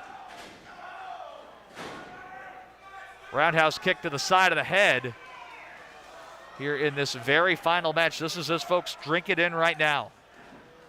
Cloudy with that quickness, hopping into the ring, holding on to Stu so he can't go over to get that tag, but just gets absolutely launched there by Grayson. He just nearly got thrown out of the ring by Stu Grayson. Nick Ando, though, does not want that tag to be made. Up and over, Stu goes and down. Nick Ando goes with that inverted DDT. And now can Stu get that tag that he's been trying to get.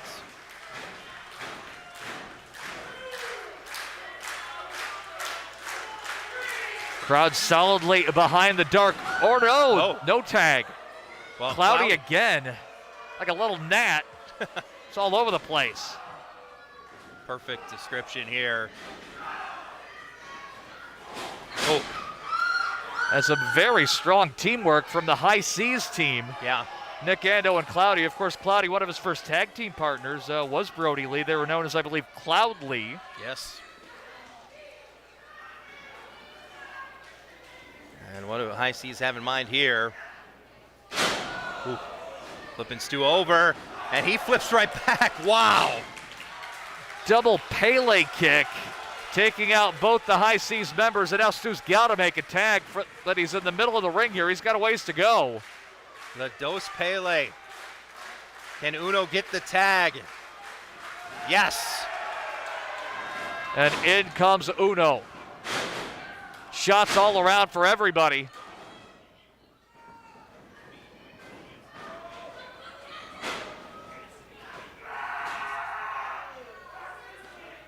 Hang on. Well, I guess that's perfectly legal. Yeah. Smart. What a right hand. Absolutely rocked Cloudy there. The Clouds are going to burst in a second. Cloudy's up on Uno's shoulders. Oh my, down he goes. Down to 2 though, Cloudy able to get out. So how quickly things have changed here. Uno and Grayson, with both High Seas members, had been down. Here comes Stu dropping the elbow. Combination tag team wrestling. Perfect. Beautiful springboard drop kick.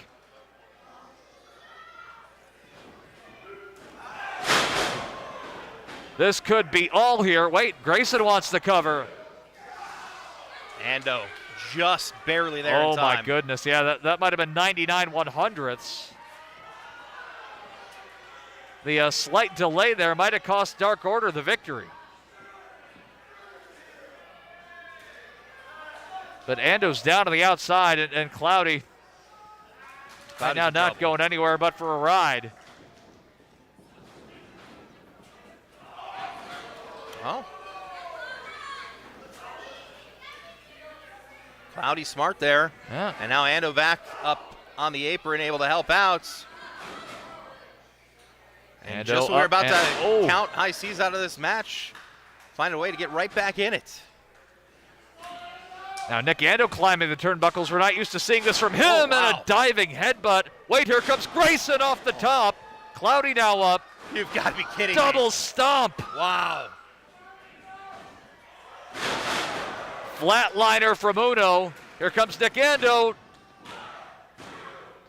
And Uno kicks out. We've seen Ando steal so many victories like that in 2CW, looking for the harpoon, and there it is. driving his shoulder right through the midsection of Uno. And now Uno is alone with the two members of High Seas.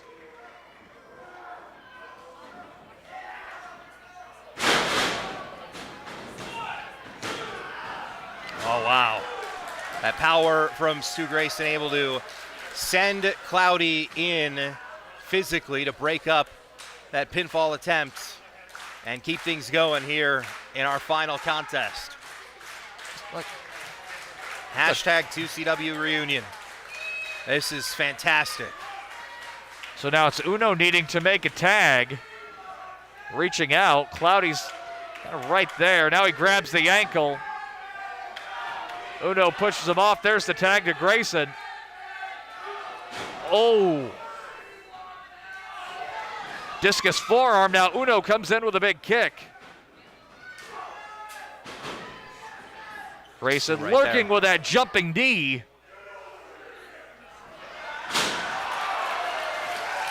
Overhead belly to belly in the corner.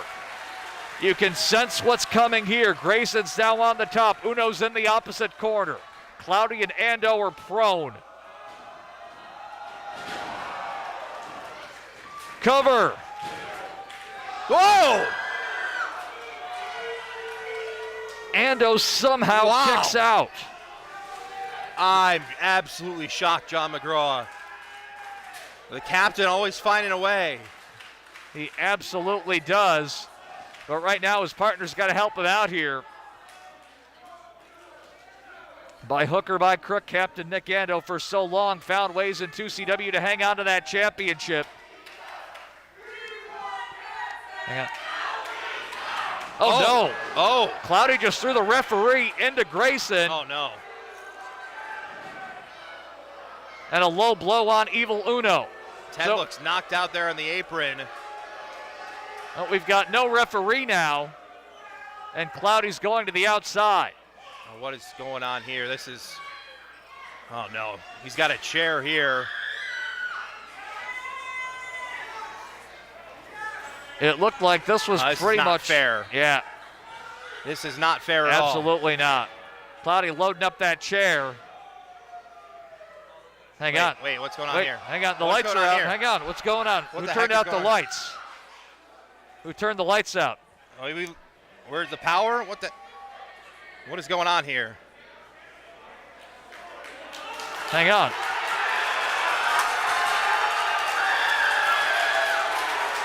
No way! Wait. Oh my God! -1! Brodie Lee Jr.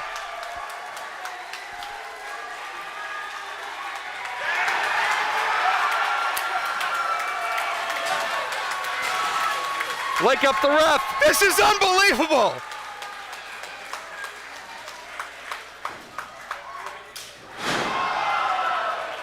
Pile driver and a kick to the head. 1, 2, 3!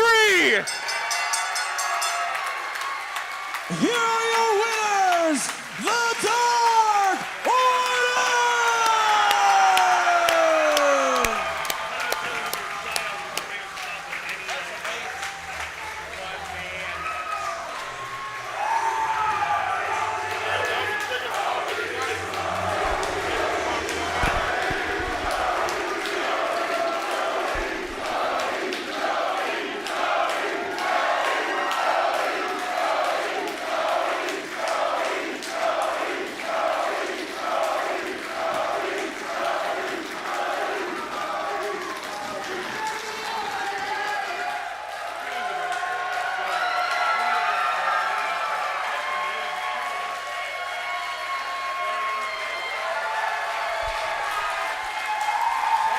John, I don't know if you're talking. It's so loud in here right now. I'm honestly speechless.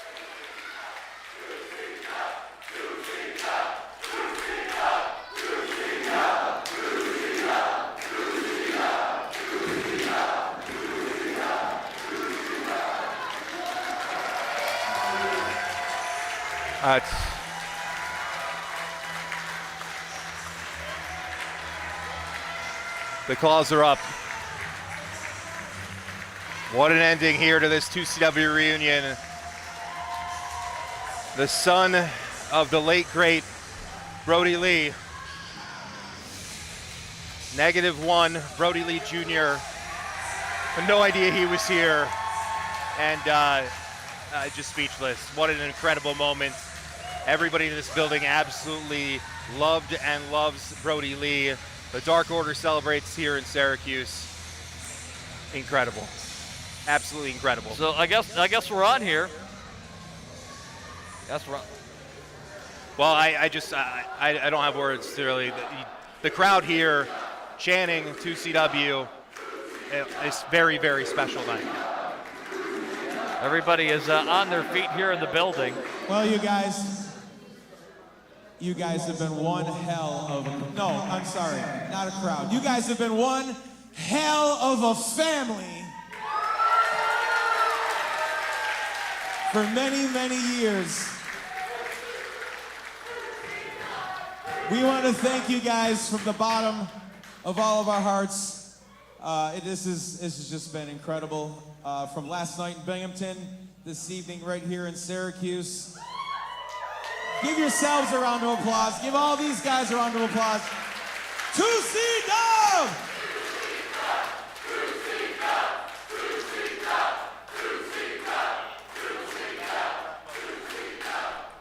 All right, so don't forget front row, you guys, Rich Swan's gonna have picture opportunities for you guys. We also have some raffle winners. Well, we're wrapping things up here for 2CW's reunion. John McGraw, what a very special night this was here in Syracuse.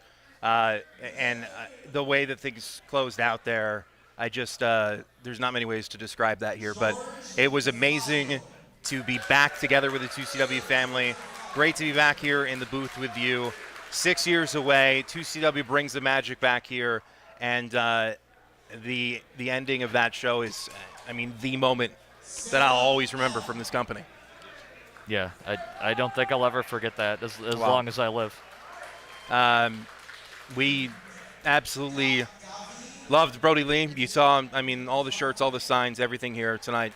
Big part of this company, and again, thank him for everything, including him persisting this company to come back and reunite. And we wish he could be here with us. But thank you so much for tuning in here. This has been absolutely incredible. A night I know I will never forget tonight.